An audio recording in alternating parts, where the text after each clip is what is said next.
Tere, head inimesed! Nagu te näete, on siin stuudios vähemalt 2 tarka meest minu kõrval. Et Aarne Hiiop, Aarne, sinuga me vist täna esimest korda üldse oleme suhelnud, eks ole? Tundub nii. Jah, aga ma vaatan, sinul on ju doktorikraad, teoloogia doktor Aarne Hiiop. Kuule, tuletsid meelde, vist on, jah? Jah. Ja Aimar liigub selles suunas siis. Ei, ma liigun täitsa kõrvale ka. Nii, aga Aimar arvas, tegi sellise hea mõtte, et kuna Aarne juba siia Saaremaale tuleb, eks ole, et siis me võiksime ta kutsuda ka siia põrandaalusesse stuudiosse. Jaa. Et see stuudio algul, arhitektid on ikka sellised imelikud. Kui nad hakkavad kirikut ehitama, siis nad mõtlevad igasuguseid imelikke asju välja ja mõtlevad, et kirikus on surnud ka. Et neid peaks kuidagi moodi, ma ei tea, siin paigutama. Ladustama. Jah, aga meie võtsime selle asja üle siis siin. Nii et tere tulemast siia meie Sioni kirikusse. Tere! Sa vist ei ole isegi, ma juba sinatan siin, saarlased kõik sinatavad. Meil luterlike pastorite seas oli algusest peale, kui ma tulin 1986, kui ma õppima läksin, tehti kohe selgeks, et kõik ametivennad on sina peal oma vahel. Seepärast mul oli väga võõras, kui mul vahepeal siin baptisti pastoritega vestlust oli ja mina võtan neid ametivendadena, ütlen sina kohe ja nemad ütlevad mulle teie. Mul oli see natuke võõras, aga me saime kiiresti asjad selgeks räägitud. Jah, ma sain aru seda, et Aimar käis kuskil sinuga seiklemas. Jah. Aimar rääkis ühes saates ka sellest asjast natukene. Et Aarne Hiiobi kohta, nii palju mina tean, et sa olid kirikuõpetaja, see oli Tallinnas Jaani kirikus. 30 aastat. Ja siis ühel ajal sa ütlesid, et nüüd aitab ja lõpetasid selle asja ära, et 30 aastat on täitsa pikk aeg, et hakata midagi muud tegema, sellist vabakutselist elu. Nii oli täpselt. Jah. Ja siis kuskil ajalehes isegi kirjutati sinust terve pikk artikkel veel, ma vaatasin kuskil Õhtulehes vist oli isegi pikk intervjuu tehtud kogu sellest asjast või sinu tegevusest üldse. Päevalehes vist oli või kus ta oli? Jah. Mis vahet on? Leht oli. Ja. Nii et selles mõttes. Ja nüüd sa oled hakanud siis kirjutama raamatuid. Kas esimene raamat tuli kiriku ajal või millal see oli? Ei, esimene raamat on 2008 ikkagi. Ohi. Ja neid raamatuid on tulnud, mis ma välja andnud ka olen, juba läheneb vist 30 või? 30 raamatut. Ligemale, jah. Ise olen kirjutanud, vist on nüüd üle 20 kipub olema ja muidugi mõni raamat on brošüür, seda küll. Aga lisaks veel Fanny de Sieversi kogutud teosed 5 köites ja üks Fanny de Sieversi valikteoste väike raamatukene, et need on ka minu koostatud. Ma mõtlen seda, et üldse ühte raamatut kirjutama hakata, eks ole. Mäletad sa seda, kui mõtlesid, et võiks kirjutada ühe raamatu? Ei, mul on ta kuidagi tulnud, ega ma ei teadnud üldse, et ma neid kirjutama hakkan isegi 25 aastat tagasi. Ja isegi 20 aastat tagasi ma võib-olla ei oleks seda üldse teadnud. Ma olen nagu lihtsalt kulgesin Jaani kogudusse oma teedega ja perekond kasvas, lapsed kasvasid, läksid kooli ja tegin, mida vaja teha on ja pidasin Usuteaduse Instituudis loenguid. Ja siis ühel hetkel hakkasid need loetud asjadest hakkasid mõned artiklid tulema ja siis tekkis Katrin Katrin Seppel, kes tegi saatesarja Ajalik ja ajatu, kutsus mind ikka sinna ja tänna intervjuusid andma mingitel teemadel. Ju ma talle siis istusin ja ma talle korra mainisin, et mul on tulemas üks raamat, jõudis sinna maani seoses mu õppejõutegevusega, et uusaja kristlikud mõtlejad, et ma tegelikult ei mõelnud seda üldse nimetada, et käis ükskord peast läbi ka, et äkki teha telesaated nendel teemadel, et aga ma ei võta selle tõsiselt, see käis lihtsalt peast läbi. Aga tema võttis tõsiselt ja kuskil mina ja paari kuu pärast järsku ütles, et teeme telesaated. Ja tegime telesaated uusaja... See oli siis ERR-is? ERR-is, uusaja kristlikud mõtlejad, see on praegu ka ERR-i arhiivis, sama nime all saab kätte. Ja see oli 2008 või 7 või 8 vist kevadel. Ja 2008 sügisel käisin esimest korda Iisraelis ja sellest kuulis Katrin Seppel, kes mind ikka aeg-ajalt saadetesse vedas. Ja siis nad tulid ERR-i omadega, tema ja veel paar inimest tulid luurajaks kaasa 2010 sügisel, luurasid ära ja 2012 tegime telesaate Püha maa, juudid ja Jeesus 9 saadet Iisraelist, kus me nendes paikades liikusime.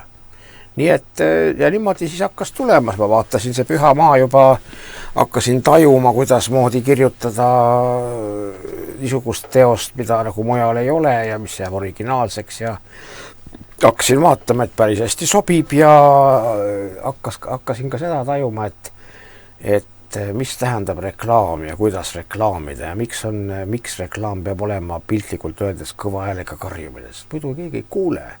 Ja täna lugesin juhtumisi, enne kui me seal pikutasime, vahepausi tegime, et selline Ameerika rock-täht nagu Bon Jovi, tema kirjeldas missuguse, et ta sai mingisuguse esimese lepingu eest sai $180. Hiljem sai ta kõvaks miljonäriks, aga esimene töö ei saa olla nii, et sulle kõvasti makstakse ja sa liiga palju ootad. Aga sa pead kõva häälega midagi hüüdma panema, et sind hakatakse üldse märkama. Ja no sama asi on nende kirjutamistega, igaste muude tegemistega ja mul hakkas nende raamatute puhul hakkas just paistma see, et tasapisi hakkas tuntus tulema nii ja hakati raamatuid ostma. Noh, ja siis muidugi siis tekib tahtmine kirjutada juurde ja ma olen eluaeg olnud lauatagune inimene, mis seal salata nüüd, kui juba ma jõuan päris pensioni ikka veebruarikuus ja nüüd ma juba julgen välja öelda, sest mine tea, mis tehakse. Et ma olen ikka põhiliselt kõik asjad oma elus laua taga saavutanud ja ma ei ole väga palju saavutanud, aga ma olen rahul tänu Jumalale, mis ma olen saavutanud, on minu jaoks täiesti normaalne ja mõni sõidab autoga ringi kogu aeg ja mõni jookseb sinna tänne, küsib, et kuidas sa jõuad nii palju kirjutada. Sellepärast jõuan, et istun laua taga kodus. Kui ma sõidaks ringi nagu sina, siis ma jõuaks samad moodi kirjutada. Ja üldiselt meil on antud erinevad anded, erinevad harjumused, erinevad kaldumused. Ja nii nagu esimesest Peetruse kirjast võib õppida, mida Jumal meil käskis tal meile kirjutada, et teenige isandat selle andega, mis teil on antud. Ja seda on see üks asi, mida ma võiks öelda kõigile kohe. Vaadake, mis teile sobib ja teisel on teine asi. Ma olin ju selle Pöörase Tammsaluga kõrvuti, ta oli ju 4 korda aktiivsem kui teised. Noh, ja 18 aastat saime hakkama. Et ega tööoludes on nagu nii ühte või teist moodi arusaamisi või selliseid või midagi niimoodi, et aga tema niisugune väga aktiivne stiil ja minu niisugune õppejõu stiil 18 aastat said oldud ja lõpuks lihtsalt kogu see asi seal Jaani kirikus ammendus, 30 aastat on pikk aeg ka. Nii et ma leidsin, et on parem paariks aastaks enne, kui ma pensionile jõuan jääda vabakutseliseks, käia siin ja seal ja teenida niimoodi isandat. Aga enne Jaani oli ju, seal Jaani kirikus oli ju veel üks õpetaja, kelle alles olid või kõrval. Jah, Toomas Paul. Toomas Paul mind sinna kutsus. Ma olin Koerus, olin 3 aastat kirikuõpetaja. Ja Toomas Paul helistas Koeru ja küsis, et kas sa tahad tulla Tallinna Jaani ja mul käis niimoodi sekundi jooksul käis läbi peast, et kui ma ütlen ei, siis mitte kunagi seda ei juhtu, kui ma ütlen jah, ja halvasti läheb, siis on võimalik Tallinnas kindlasti kiiresti ära tulla, selleks aidatakse kaasa. Ja siis ütlesin kohe jah, sest see on ikkagi niisugune nähtav koht ja mis aasta see oli? 1993. Ja nii ma Tallinnasse tulin, siis võtsin naise, just vahetult enne oli meil plaan abielluda ja see langes sellega kokku, nii et koeru jätsin maha poissmehena, Tallinna jõudsin naisemehena. Need mõlemad mehed muidugi on seotud Saaremaaga ju. Ja, ma mõtlengi. Et Toomas Paul oli siin Kaljalõpetaja, ma mäletan. Ja Jaan Tammsalu oli siin Kuressaares. Ja. Nii et me oleme väike Eesti, me oleme kõik seotud üksteisega.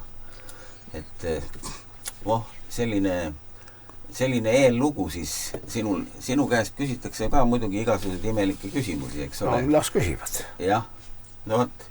Meie ka siin äkki, on ju Aimar. Ja, aga enne kui ma täitsa imelik küsimust tahame, ma küsiks natuke lihtsamalt, aga ütleme, ma tulen Toomas Pauli juurde tagasi, ma just ostsin Toomas Pauli mingi kogutud teose, mingi raamat oli ta just paks klots ostsin, natuke leidsin, ei olnud veel lugema hakata, aga kuidas siis, ma nagu Tooma kohta palju lugenud, kuidas temaga siin koostööd teha oli või kuidas ta ametivenana oli? Tead, ütleme, ta on õiglane mees, ütleks niisugust asja. Ei see, et haritud mees on üks, teda ma ei hakka üle ütlema, see on kõigil teada. Ta on õiglane mees oli ja sõnapidaja mees muidugi ja tal oli midagi niisuguse suur tehase direktori niisugused jooned, mis nõukogude ajal mingid. Et juht peab olema natukene autokraat mingil moel, siis ta peab olema niisugune, ta ei tohi reageerida kõikidele väikestele asjadele, vaid ta peab laeva juhtima nii tervikuna ja Paul sai niisugust asjadega ilusasti hakkama ja mina sain temaga ka hakkama. Me tulime iga pühapäev kirikusse, ajasime juttu nagu võrdne võrdsega, aga põhivastutus lasus temal niimoodi ja meil selles suhtes mingit konflikti ei olnud. Võis juhtuda erimeelsusi ikka, aga niimoodi võib kõikidele üldse osutada, kes kogudusesse tulevad, et kogudusest võib ka erimeelsusi olla, ega seda ei tule võtta traagikana. Vaat kui hull oleks meil Eesti Vabariigis, kui kõik tauksid kulpi ühele erakonnale, kes nimelt sellele, kellega näiteks mina nõus ei ole, ma ei taha talle kulpi taguda, parem olen opositsioonis ja see, et vaidlused vahel lähevad ebameeldivaks, aga ega meil Pauliga niimoodi all, meil oli üsna hea koostöö niimoodi. Aga Tammsalu suhtes üksed küsimused, et ootavad mingeid niisuguseid väga kriitilisi märkusi. Ei, ma ütleks niimoodi pigem. Mina tõin Tammsalu kaudu usula, nii et võt, ma ütlen kaitseks kohe. Jah, ma ütleks niimoodi, et kui 18 aastat, Pauliga olin 11 aastat, Tammsaluga olin 18 aastat, Pauliga 11,5, Tammsaluga 18,5, kokku 30, niimoodi oligi.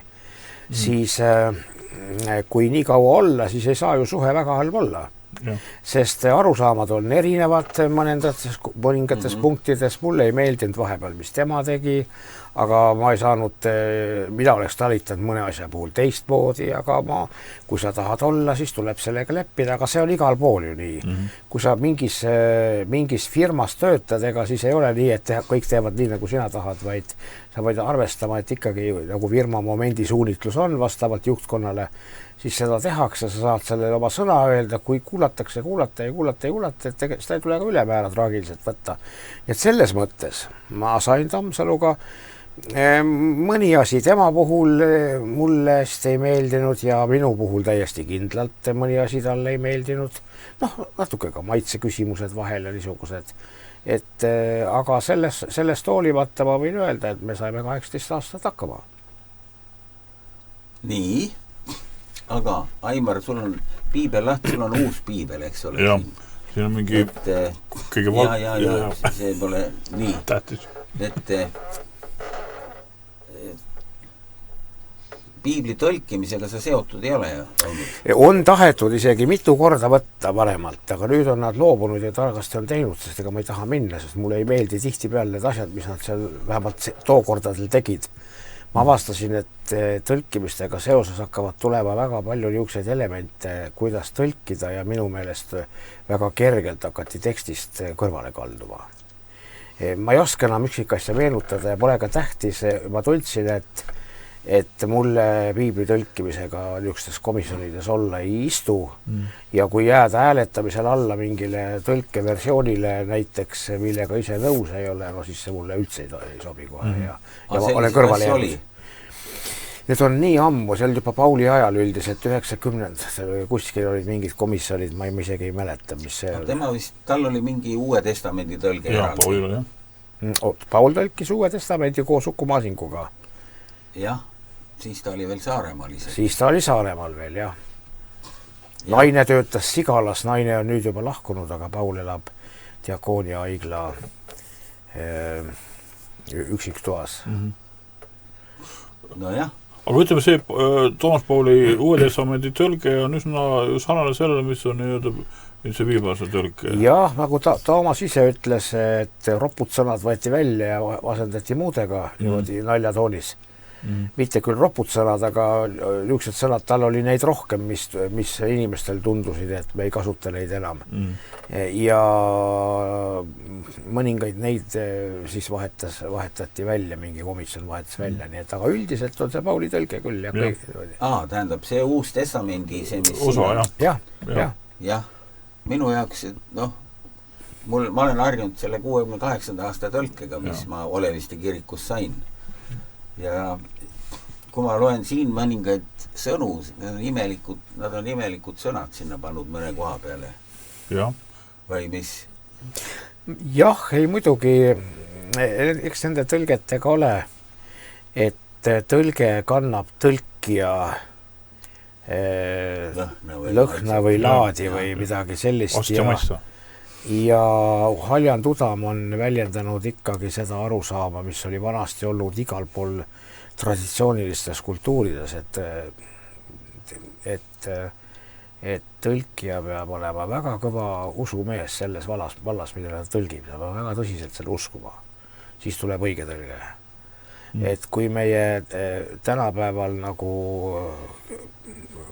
räägime, et tänapäeval pidavat inimene teistmoodi uskuma, siis läheb ka teine tõlge, aga võib küsida, kas siis antakse edasi sama asja või antakse seda kuidagi moonutatult edasi või hakkavad tulema pehmendused ja selle kaudu piibel hakkab kaotama oma kõnevõimet. Mina olen pannud küll juba ammu tähele, et kui Harald Põld, piiblitõlkija, ütles kunagi niimoodi, millest keegi inimene tänapäeval enam aru ei saa, aga ma seda kohta ikka tsiteerin mälu järgi. Ta ütles kuidagi niimoodi, et piiblist tuleb võtta igat silpi tõena. Kui ühe väikese asja võtad ebatõena, siis on kogu süsteem rikutud, kogu vägi kaob ära piiblilt sinu elus. Ja kas ta ütles sinu elus või mis tahes, et vägi kaob ära. Ja mina saan sellest lausest aru. Pühakiri tahab meiega kõnelda ja loomulikult pühakiri on inimlikult konarlik. Jumal kasutas konarliku inimese konarlikke sõnu, aga Jumal sai aru, et nende kaudu on võimalik oluline asi edasi anda. Ja mina pean seda sama nüüd kuulama, sama omaks võtma, kui ma hakkan panema kriitilisi küsimusi sinna tännes. Ma ükskord tajusin, et ma piltlikult öeldes taeva valgus paistab läbi piibli, see on osalt piltlik, osalt otsene. Aga kui ma hakkan ütlema, et see ei ole nii, see ei ole nii, see ei ole nii, see ei ole nii, siis ma hakkan seda kinni katma ja piibel muutub järjest pimedamaks, piibli kõla muutub järjest tummemaks ja lõpuks on see raamat, mis üldse midagi kõnele. Ja samal ajal võib see olla sama piibel.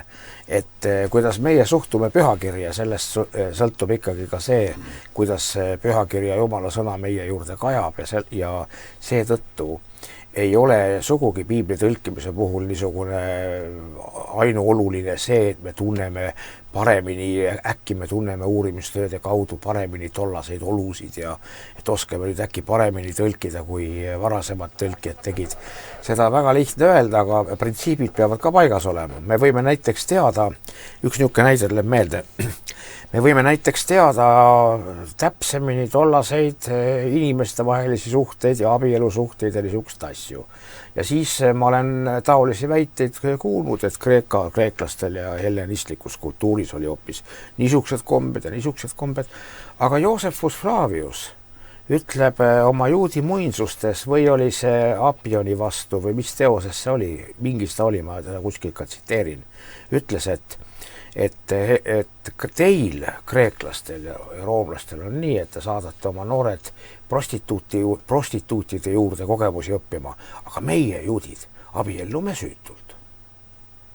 Nii, kui nüüd see niimoodi on, siis mida tähendab kultuuri tundmine, antiikse kultuuri tundmine? Niikuinii tuleb jääda ju selle juurde, mida juudid tegid. Selle juurde tuleb jääda, mida pühakiri ütleb, et see, kui me antiikkultuuri tunneme, ei tähenda seda, et me seda arvestades midagi paremini tõlgime vastupidi. Kui me seda valel viisil arvestame, siis tõlgime valesti. Ja kas see tõlkimine on nagu algkeelest või? Ikka muud tule üldse kõne alla. Muidugi peetakse vist see King James, ütleme tõlge, mõned peavad seda kõige paremaks ingliskeelseks tõlkeks. Noh, seda teevad arvatavasti kõik tõlkijad, et nad vaatavad teisi tõlkeid. Sest kui sa võtadki algkeeled, ja see on õige asi, seda peabki tegema.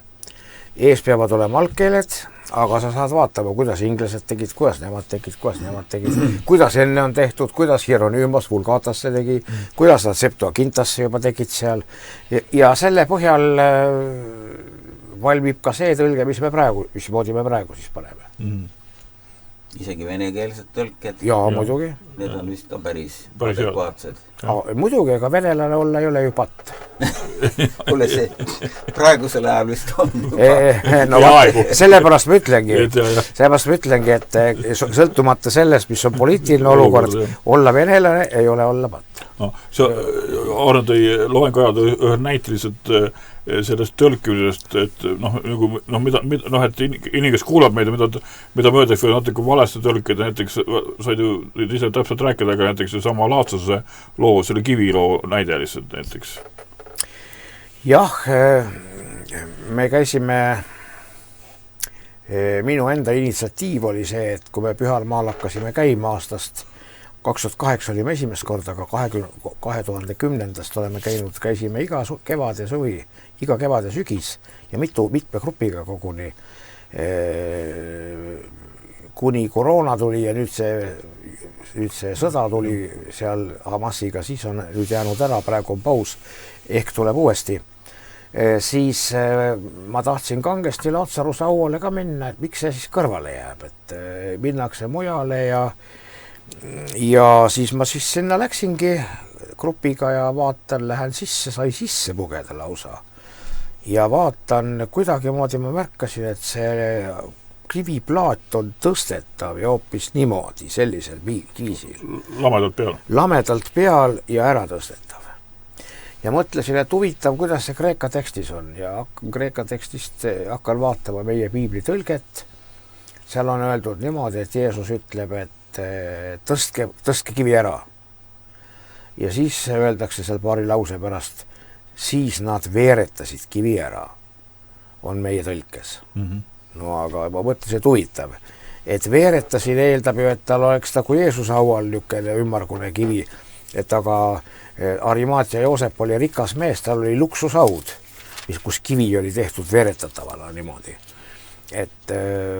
Ja vaatasin kreeka tekstist järgi, kreeka tekstis oli mõlemal korral tõstsid ära. Jeesus ütles, tõstke kivi ära ja siis oli, ja nad tõstsid kivi ära. Ja vanas Eesti 68. tõlkes on samuti tõstsid ja tõstsid. Aga nüüd uus tõlge on ilmselt selle põhjal, et Jeesusel oli veeretatava kiviga haud, on ise koha peal, need inimesed ei käi, kes tõlgivad. Nad õpivad raamatutest, et Iisraelis olid tol ajal veeretatavad kividega hauad, aga lihtsa asja peale eemalt ei pruugi tulla, et nii nagu tänapäeval on Eestis väga mitmesuguse kujuga asju, oli ka tollal Iisraelis väga mitmesuguse kujuga asju. Laatsarus oli lihtne mees, tal oli tõstetav plaat, Arimatia Joosep oli rikas mees, temal oli luksuslik haud, mis siis Jeesul tuli. Ja ongi, et ilmselt ikkagi tõstetava plaadi kaud, et niisuguste asjadega piiblis võib ka libastuda ja parem neid niisugust asju vältida. Jah, õndsaks saamisel see palju ei mõju. Mõjub küll. Mõjubki. Ta mõjub selle poolest, see detail muidugi ei mõju. seda meil kohtus Jumal ei küsi, et kas sa pead Lazaruse haua plaati ümmarguseks või kandiliseks. Seda meil muidugi kohtus ei küsita, see on selge. Aga mõjub see, et kui me ühte asja võtame juba niimoodi, et las ta olla, siis võtame järgmist asja ka. Ja vaat see hakkab mõjuma, see on see lugu.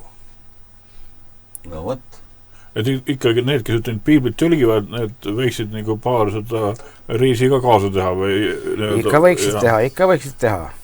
Jah, vaat ma õskajad ka, et seal on paari päeva tee ja niimoodi, siis nad saavad nagu oma visuaalselt aru, kas ikka on paari päeva tee või?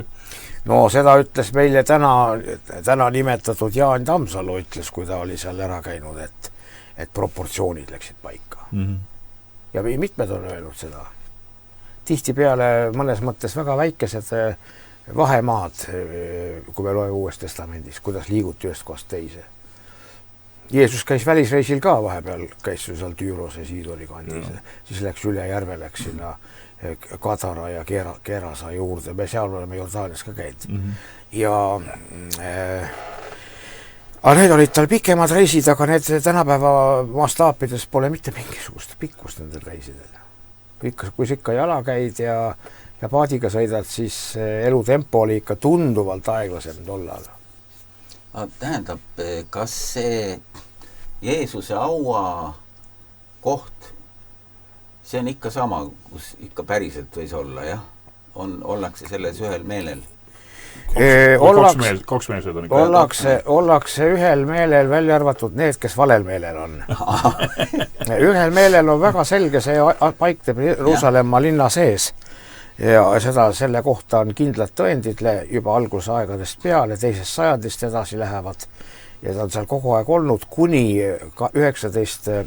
sajandil keegi isepäine inglane tuli ja väites, et tema arvates hoopis võib mujal olla Jeesus haud ja kuna inglastele meeldis, et nad saavad oma ette laua ja kuna veel protestantidele meeldis ka, et me saame parem öelda, saame neile katoliiklastele ja ortodoksidele ära teha, tegelikult Jeesus haud on hoopis aiahaud, siis hakatigi väitma, et Jeesuse haud on aiahaud. Aga see on absoluutne vale. See on igasuguste uurijate poolt täpselt kindlaks tehtud. See on tegelikult veel varasem kui Jeesuse haud. Ja seal on niimoodi, et isegi ma olen seal 2 korda käinud ja teine kord käisin rohkem veel kippunud. Oli bukleti peal oli kirjas, et see tähistab, see selline hauatüüp meenutab Jeesuse hauda või midagi niimoodi. Isegi selle bukleti peal oli kirjas, et see ei ole Jeesuse haud, vaid ta meenutab seda. Nii et ma võin natuke psühholoogiliselt aru saada meie omades siin ka, kes tahavad rõhuda, et see on Jeesuse haud, aga nad ei saa aru, kui palju nad sellega ikkagi ka midagi kahjulikku teevad. Mina esimene jutt, mida ma kuulsin Jeesuse haudade kohta, oli see, et need kristlased ei tea isegi, kus need haud on. Ühesõnaga, ärge uskuge seda Jeesust ja kõike nende kristlaste lolli juttu. Et me teeme ise reklaami, me teeme ise, ometi on olemas mitte mingisugune ilmutus, vaid dokumentaalselt, ma olen toonud oma Pühama raamatust peale neid asju välja, dokumentaalselt on näidatud, miks Jeesuse haud selle koha peal on, kus ta seal linna sees on, Püha Haua kiriku all. Ja kui nüüd võtate mõni aasta tagasi ilmus see National Geographic ajakiri, täiesti ilmalik ajakiri, siis sinna on ka läinud sisse, kus öeldakse väga selgelt, kui Jeesuse hauda teada on, siis on ta just tõenäoliselt seal. Et tulla aiahauaga, see sogab vett ja minu meelest ei ole õige vett sogada. Aga see, kus ta risti löödi, see koht. See on samas kõrval. See on Johannese evangeeliumis täpselt kirjas. Kui Johannese evangeeliumis on öeldud, kui Jeesus võeti ristilt maha, on öeldud, seal samas paigas aga oli aed ja aias uus haud. Sinna panid Jeesuse. Mis see seal samas paigas tähendab? See tähendab seda, et selle 2 paiga vahe on umbes 40 meetrit. Nii? Ja need on kõik ühe kiriku sees ja see mahuks Tallinna Jaani kiriku sisse samuti. Nii. See on ka pikem, olevistesse mahuks ka ära. Oled sa kuulnud sellist nime nagu Ron Wyatt? Ei vist ei ole. Kes on uurinud ka seda... Kas see vereliini värk? Just, jah. Okay. See oli üks huvitav tegelane, meil oli siin stuudios üks Soome mees, kes oli selle asjaga kuidagi seotud hästi palju. Ja seal oli juttu sellest noalaeva, on noalaev leitud. Küsi teadlaskonna käest. sa oled meil siin kõige suurem teadlane praegu. ei, ma olen nõus, ega teadlane ei ole mingi kritiseerimatu pühamees. Just. Aga tähendab sellised väited, ma ütlen ette ära, mul oli ükskord küsiti alles, et mida ma mingist asjast arvan.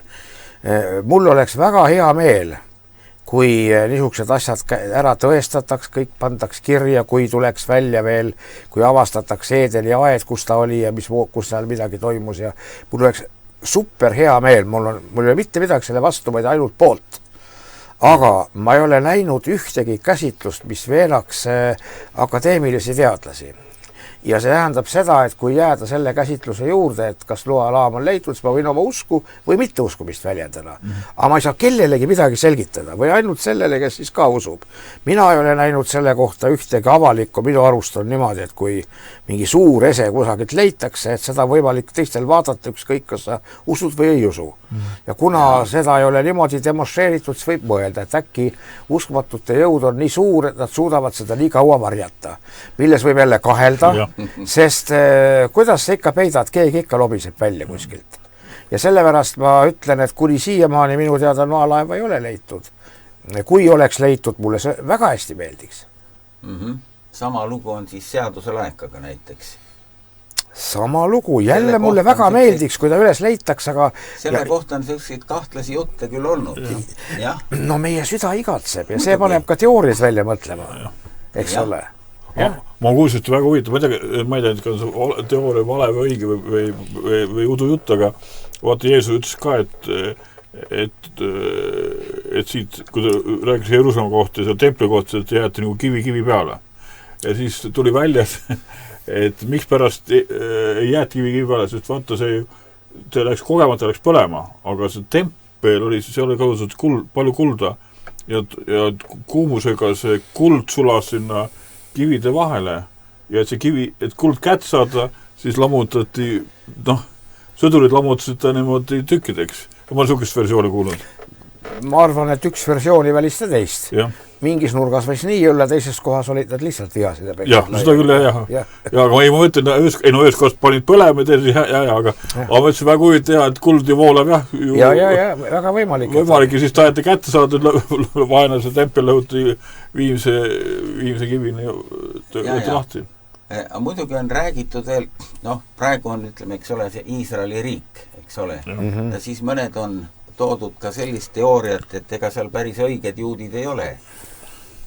On mingisugune kasaari juudid või kuidas sellega? Sellega on asjad väga lihtsad, mis puudutab tõsiasju, aga mis puudutab nende vandenõulaste või kuidas neid nimetada, nende teooriaid, siis ega neist jagu ei saa, neile meeldib neid välja mõelda ja seda nad teevad. Ongi vandenõu, jah? No ilmselt on, sest tegelikult on ikkagi, mina tunnen, ma kohtusime Iisraelis näiteks Harry Shane oli Eesti jõud, kes eesti keelt kindlasti paremini oskas, kui ta heebrea keele ära õppis, oskas ka, aga Eestis ta kasvas täitsa eestlasena ja tema ikkagi ütleb, et temal üks põhiliin tuleb Ashkenazim juutide seast ja üks liin tuleb Sephardim juutide seast Hispaania kaudu. Nad jälgis oma usuliini või selle pärimusliini. Ja nad on ikkagi ajalooliselt on nad need juudid, kes kunagi sealt pühalt maalt, kas nad välja aeti või vabatahtlikult välja tulid juba ennem, juutide kolooniad tuli igale poole. Nad on nende järglased ja midagi muud väita on täiesti asja tundmatu. Mingi osa, nagu sa vist eile seal kuskil nimetasid ka, et on väike osa juute, kelle jaoks on see Iisraeli riik ka mingisugune kahtlane asi. See küll, et on olemas väike osa juute, kes ei ole praeguse Iisraeli riigiga rahul, kuna seal on sõjad, aga sõdu juut ise ei tahaks, aga sõjad on vastuolude tagajärg ja neid pole suudetud vältida. Ellujäämise värk. Eks ole jah, et siis nagu väike osa juute ei ole sellega nõus, aga need on väga, väga vähe. Teine osa on muidugi see, et juudi usk on võimalik minna ja kasaarid läksid, üks osa kasaari läks, sealt tulid need kasaari juudid. Aga ma ei tea, mis neist saanud on, nad on hajunud või on neist natuke midagi järgi.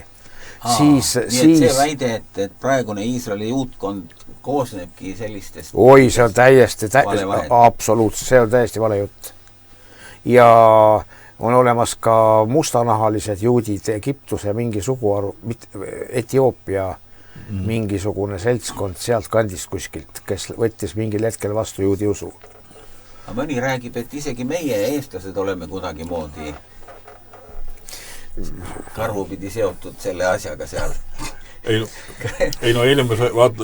Aarne küsis, et kui vana maailm on ja siis mingi seal juudi kalenderi kuskil alla 6000 on, aga just vaatasin, et mingi Eesti kultuuriloo saade oli siis seal öeldi, et eestlased jõudsid Eesti aladele kuskil üsna peatselt peale sellest viimast jääaega, mis oli siis enne maailma loomist siis.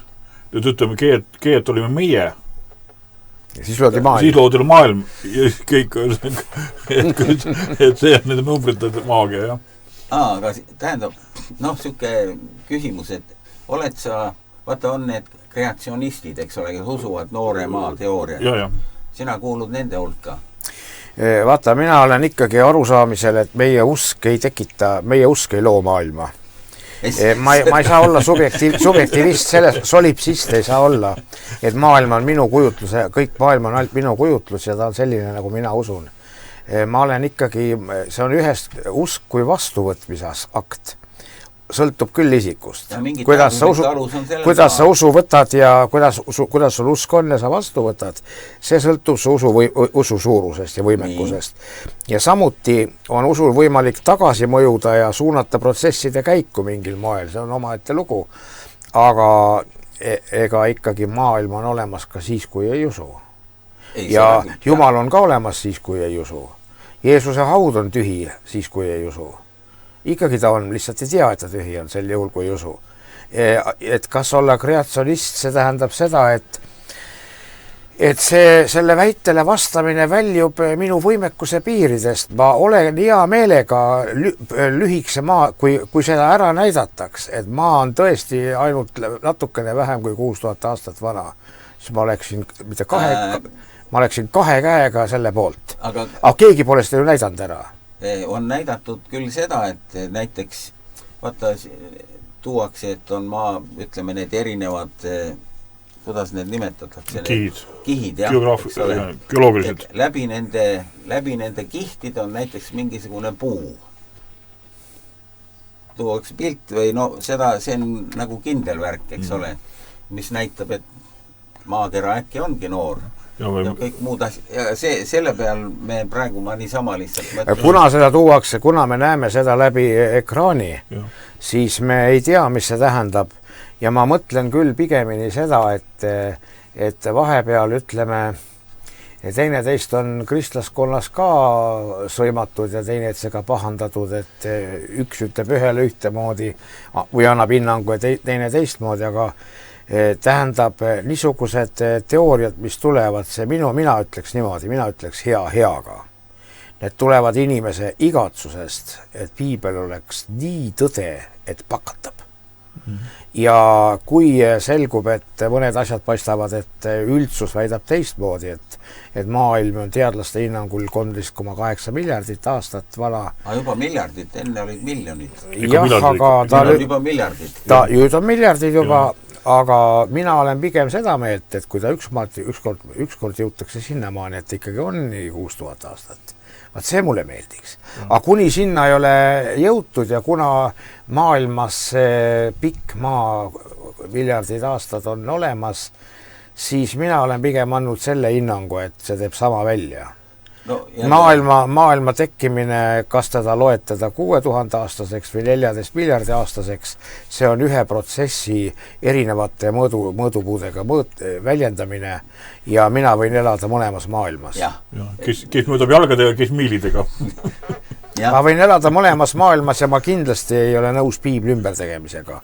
Ja ma ütlen, mulle teeb alati head meelt, kui avastatakse, et piiblil on midagi õigus, mida vahepeal väideti, et ei ole.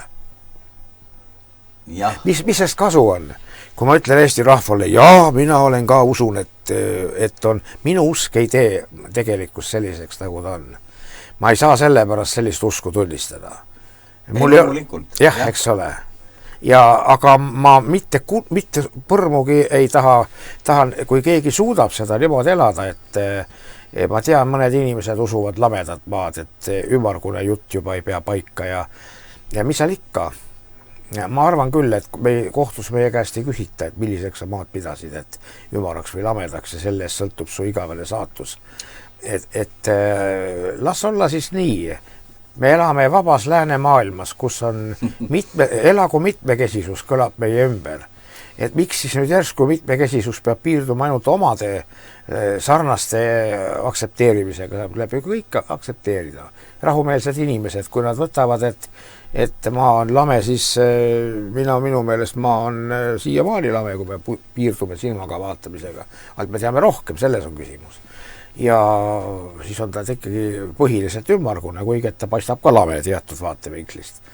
Ja et need asjad on olulised küll, pühakiri on tähtis ja pühakirja väidetega tuleb opereerida, aga niimoodi jõuga maha suruda, mis teeb üldine ühiskond, et 13,8 miljardit aastat ja seda mina ka ei suuda. Ja ei suuda keegi. Jõuga maha suruda. Me saame öelda, et oma punt meie võtame teisiti, see on võimalik. Aga siis ongi kogu see jutt ainult oma punti keskmes. Ta ei kõla mujal enam niimoodi. No nad ütleme seda, et kas siis inimene arenes sellise pika ajaga või on siin miljonid aastad. On ju, siin võib songleerida nende miljonitega. No see aeg, tähendab evolutsiooniteoorias ju aeg asendabki Jumalat. Jah. Mida suurem Jumala vägi, seda pikem aeg asendab seda. Ja tegelikult ei asenda. No seda küll. Eks ole, tegelikult kui asi seisneb ainult selles, et aeg kulgeb ja protsessid lähevad, siis juhtub mitte midagi. No see ei pane veel mitte midagi arendama, paneme neid miljardeid juurde, sest ka ei aita. Aga seda loogikat tasub küll demonstreerida.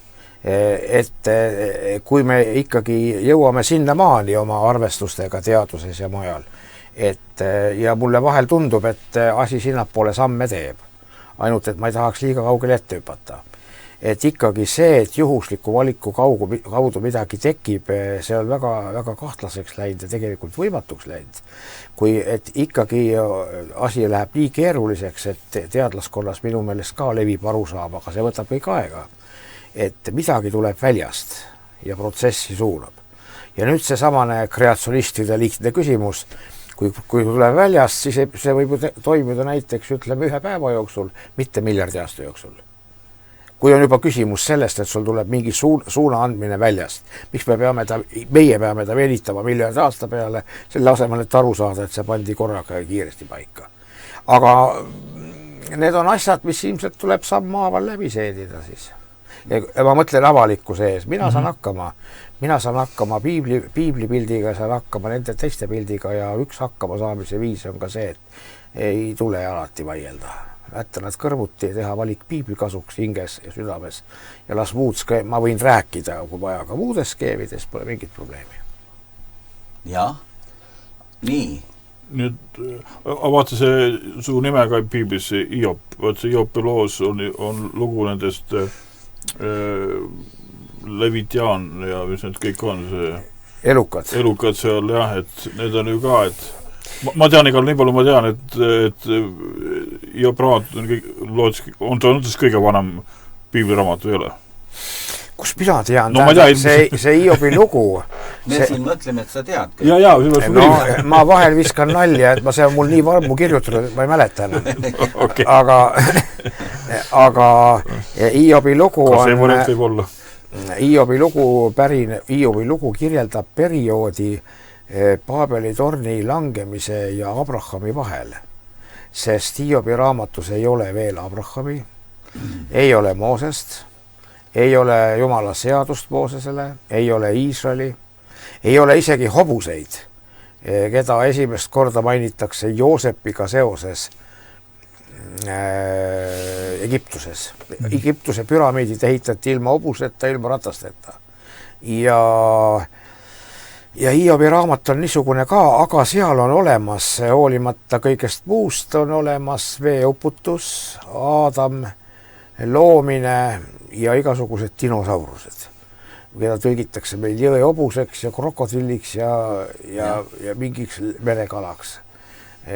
ikkagi nende elukate kirjeldused meenutavad pigem mõnda koletist või dinosaurust. Ja selles mõttes minu arust ei tohiks seda peita. Seda peaks, öeldakse küll, et begemot või behemot. Ja siis aga seda, mis kirjeldus, mis sealt tuleb, see ei ole jõehobu, sellel on sarved ja nuiakujulised, mis asjad kõik, nagu Triceratops on üks mingi saurus selline. Noh, et miks niimoodi asjad ära nüsida? Et siis nüüd see uus tõlge, mis tuleb siis selle juubel, seal tuleb ikka sisse need... Meil on väga levinud ikkagi liberaalne teoloogia üle maailma akadeemilistes ringkondades. Liberaalne tähendab vabameelne. Liberaalne poliitika on vabameelne poliitika, üksikisikul on vabadusi palju. Liberaalne majandus on see ka, et sul on õigus ise asju teha, kui oled vaba. Ja liberaalne teoloogia tähendab seda, et sul on vaba uskuda, mida tahad ja mida ei taha. Aga meie ilmalikustuvas ajastus, kus meil on, ikkagi tahaks nagu vähe uskuda. Ja ikka on mõni asju, mida nagu ikka ei usuks ikka. Midagi tahaks jätta, midagi tahaks võtta. Ja liberaalne teoloogia teebki valikuid. Ta võtab igasuguseid viis, ütleb näiteks, et võtab ainult põhiasjad. Põhiasjad on siis näiteks Jeesuse ülestõusmine ja mingid niisugused asjad. Need jätame alles, aga vee peal kõndimine, seda me enam ei usu näiteks, ütleme. Ja kui... sellist asja ma olen kohanud kogu aeg akadeemilisest teoloogiast, on väga levinud. Ja mitte väga levinud, vaid see domineerib igal pool praegu. Kas ütles, et Jeesuse sündi küll, aga kas Jeesuse ülestõusmist? Ülestõusmist mõistetakse rohkem sellises ka erinevalt. Mõned võtavad vaimsena, haud ei ole tühi.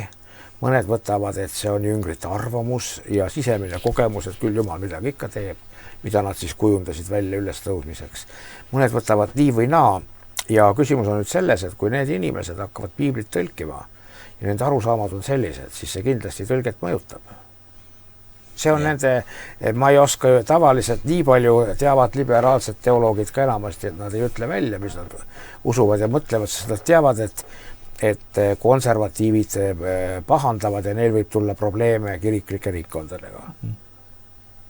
Jah, alles või paar aastat tagasi või 3-4 aastat tagasi, kui kõigil maskid ees olid, siis kirjutati alla üks dokument, et mina käisin seal ülekannet tegemas isegi, et uue piibli tõlkimise dokument. Ja nüüd ongi tulemas või tõlgitakse uut piiblit vist on ju, või uut tõlget. Et kuidas sellega võib olla, et seal on liberaalid juba on jaol asjal või? Muidugi on jaol. Ja mina tunnen neid mitmeid ja ma olen isegi nendega suhelnud omal ajal, kui ma siin olin instituudis töötasin ja varasemat rohkem kokku puutusin ja loomulikult ma tunnen neid paljusid ja nemad on ikka mängus. Ja ma arvan, et nendest probleemistest ja raskustest tulebki kõvasti teada, et nad ka teaksid, mis pilguga nende tööd hakatakse vaatama. Sest neil on ikkagi võimalus teada, et kui me nüüd liiga palju hakkame vigureid tegema, et siis saame pahandada liiga palju. Et äkki see neid natuke distsiplineerib, ma ei oska öelda. Aga miks nagu seda, mina ei ole ka neid uusi tõlkeid üldiselt pooldanud. Vana keel on parem keel ja kõik asjad. Aga mida nad on toodud, et vaata, kui sa midagi enam ei tõlgi, siis ta on vananenud. See on nagu niisugune strateegiline küsimus või kuidas seda nimetada, et raamat, mida tõlgitakse, on värske. Nii nagu Jaan Pärenson oli mingisugusel, ma ei tea, kus näitusel, kas oli Kanadas või välismaal, kus tal näitus oli uudiskirjandus pandud üles ja temal oli ka siis piibli uued väljaanded ja siis keegi oli öelda, kas piibel on siis uudiskirjandus. Muidugi, uued tõlked, uued väljaanded, loomulikult uudiskirjandus. Aga kui me üldse enam ei tõlgi, et siis ta jääb, et nad seda vana piiblit loevad selle, see tegelikult ongi niisugune vana värk kõik niimoodi, et see on see, mis uut tõlget kaitseb. Mis me teha saame, on siis, viisakas ei ole inimestele halvasti öelda, ei tulegi öelda, aga et eks me paneme need tõlked kõrvuti siis ja ma olen vahel mõelnud, et võib-olla Jumal teebki meiega ninanipsu sellega, et lasebki tõlkedel natukene nahka minna, siis me oleme sunnitud originaaltekste vaatama. muidu võib-olla oleme mõnest tõlkest nii kinni, et ei taha enam kreeka heebrea teksti vaadata. Muide, seda võib igaüks natukene õppida või mingisugune sõnaraamatud asjad on, kus tuuakse välja. Niikuinii peab originaalkeeltega ühendust hoidma, kas sa oskad neid või oska, tuleb ikkagi kuidagi mood seda teha. Ja seda võib püüda ja seda peaks püüdma igaüks teha, kes sellega tegeleb. No eesti keel ikka natukene muutub ka, eks ole, mul oli ma mäletan, meil lapsena oli kodus ikka kootitähtedega piibel ja kui sa seda loed seal, siis tal, see tekst oli natukene... Et see vend on kohtlane. Näiteks, jah. Vaata, kui huvitava selline nimi nagu kohtlane. Meie ajal, isegi meil vanad inimesed ütlesid sellise, kes oli selline hästi tore vend. Vaga vend. Ja selle kohta öeldi kohtlane. Praeguses keelepruugis et see on natuke otu on ju. Vaata, et keel ikkagi muutub. Isegi minu eluajal juba on läinud nii. No vanad inimesed, ma mäletan, nad ütlesid, oi, see on nii kohtlane vend, ta vaatab kogu aeg üles, kui ta seal kirikus on näiteks. Ta võis küll kohtlane olla. Jah. No vot sellised asjad on isegi piibliga, eks ole. Aga siin on nüüd, vaata, kuna Arne Hiob on tegelikult, ma saan aru, et sa oled kõigi uskondadega kuidagi moodi tuttav siin Eestimaal. Ja kuskil vist sa ütlesid meile, et AI nimetas, et sa oled hoopis katoliiklane. Nii oli. Mul üks mees teatas, et ta küsis AI käest järgi, kes ma olen või midagi sellist ja AI oli rääkida, et ma olen katoliiklane. Ja ma tean, et keegi mulle ütles, et katoliku kirikus pidi olema neid, kes arvavad, et ma olen katoliiklane. Et minu seisukohad on katoliku kirikut meenutanud, kui ma olen neid vahel väljendanud või olen ma katoliku kirikut kirjeldanud niimoodi, et tekiks arusaam, mismoodi nad ennast põhjendavad. Aga ma juhin tähelepanu ikkagi, et vabakirikud on teatud mõttes taidluskatoliiklus. Vaat selle üle oli... Aimar, mis see nüüd tähendab? Kohe hakkan seletama. Kuulame ära, enne kui närvi läheme. Keegi metodist seletas, ta vist ei peagi ennast, ma ei tea, mis tal on, seletasid, et mismoodi tuleb pühitsuselu elada, mismoodi inimesel vaba tahe on kaasa töötada ja teha kõik üks täiesti üdini protestant ja katoliku vastane mees. Mina kuulan ära ja ütlen, kuule kallis sõber, aga sul on ju katoliiklik õpetus, see on ju katolik õpetus. Ja siis ta ütleb, et nojah, aga see on piibellik. Et elusõna liikumise rajaja Ulf Ekman kahjuks või õnneks, mina ei tea.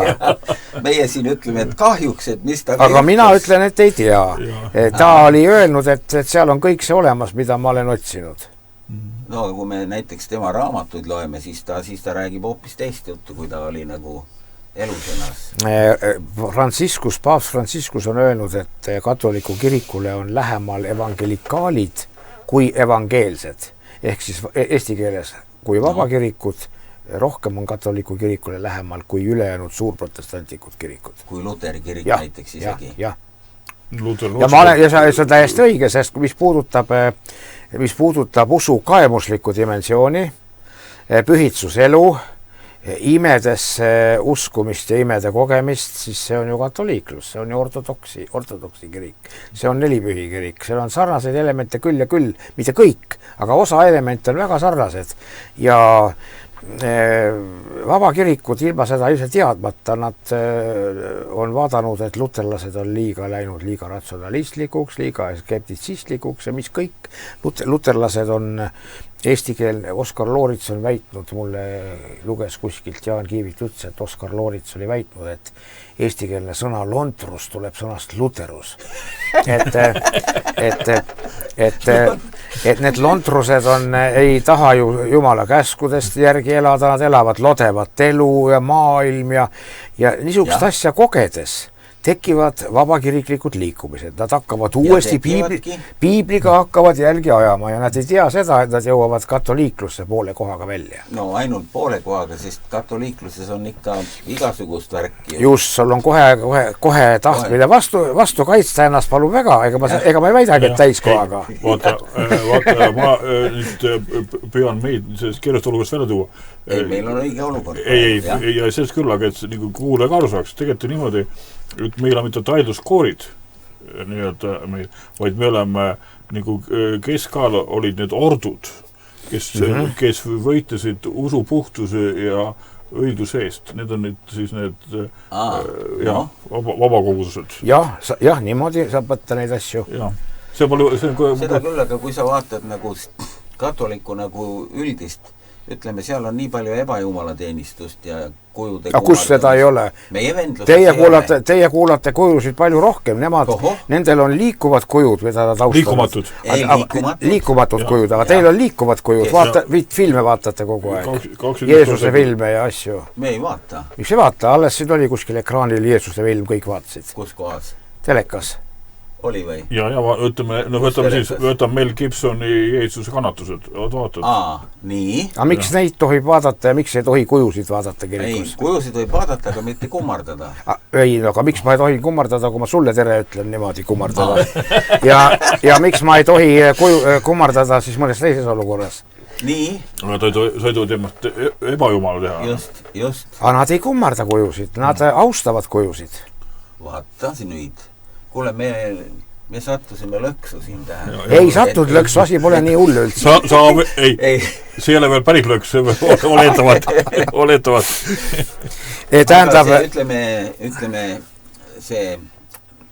Ütleme naisjumaluse kummardamine näiteks. Mitte iial pole olnud katoliku kirikus. Polegi. Absoluutselt mitte kunagi ei ole seda olnud. Kuule, kuidas me tema otsa täna sattusime siin? Jumal tahtis ja saatis mind siia. Seda on kahe lausega öeldav, see ei ole pikk jutt üldse. See on kõrvalt vaatajate arvamus, et Maaria oleks nagu mingi jumalanna. Aga see ei ole ju kunagi tutvuge katoliku tekstidega. Maariat austatakse nii, nagu Piibel seda käsib. Piibel käsib ju Maariat austada. Kes Maariat ei austa, see läheb Piibliga vastuollu ja läheb kohtu alla. Maaria ülistuslaul, kas see ei olegi inspireeritud püha vaimu poolt? Kui Maaria ütleb, et sellest ajast peale kiidavad mind õndsaks kõik sugupõlved, sest mul on suuri asju teinud kõige vägevam Jumal. Kas meie kiidame Maariat õndsaks? Ei kiida, siis me... Kuskil laulus oleme... Ei, mis laulus, ikka päriselt. Kas me kiidame teda õndsaks, kui me ei kiida, siis on meil väga viga sees, me teeme seda, mida Piibel ütleb, et ärge tehke. Vaata, siin... Internetis on üks video, käib ringi, kus ongi suur Maaria kuju, kullast kuju selline. Ja siis kannavad mingid mehed või preestrid või kes seda kannavad seal. Aga siis need muu rahvas on nagu nii läheb pöördesse, kõik tahavad seda Maariat puudutada, eks ole, ja siis see lendab seal upakile või mingi, kõik tahavad nagu kuidagimoodi, tähendab selline, nad loodavad, et sealt tuleb mingi religioosne kogemus, kui nad Maaria kuju. Vaadin see küsimus, et kas sa oled küsinud, et need rahvas, kes on kohal jooksnud, kas nad on katoliiklased või on nad vabakogudus omad? Sa ei ole seda küsinud tegelikult. Aga mis ajal siis rahva usu järgi mõõdetakse asju? Ega vahel öeldakse tänapäeval, et algkristluses liberaalid ütlevad niimoodi, et algkristluses tegelikult oli erinevaid arusaamisi Jeesusest.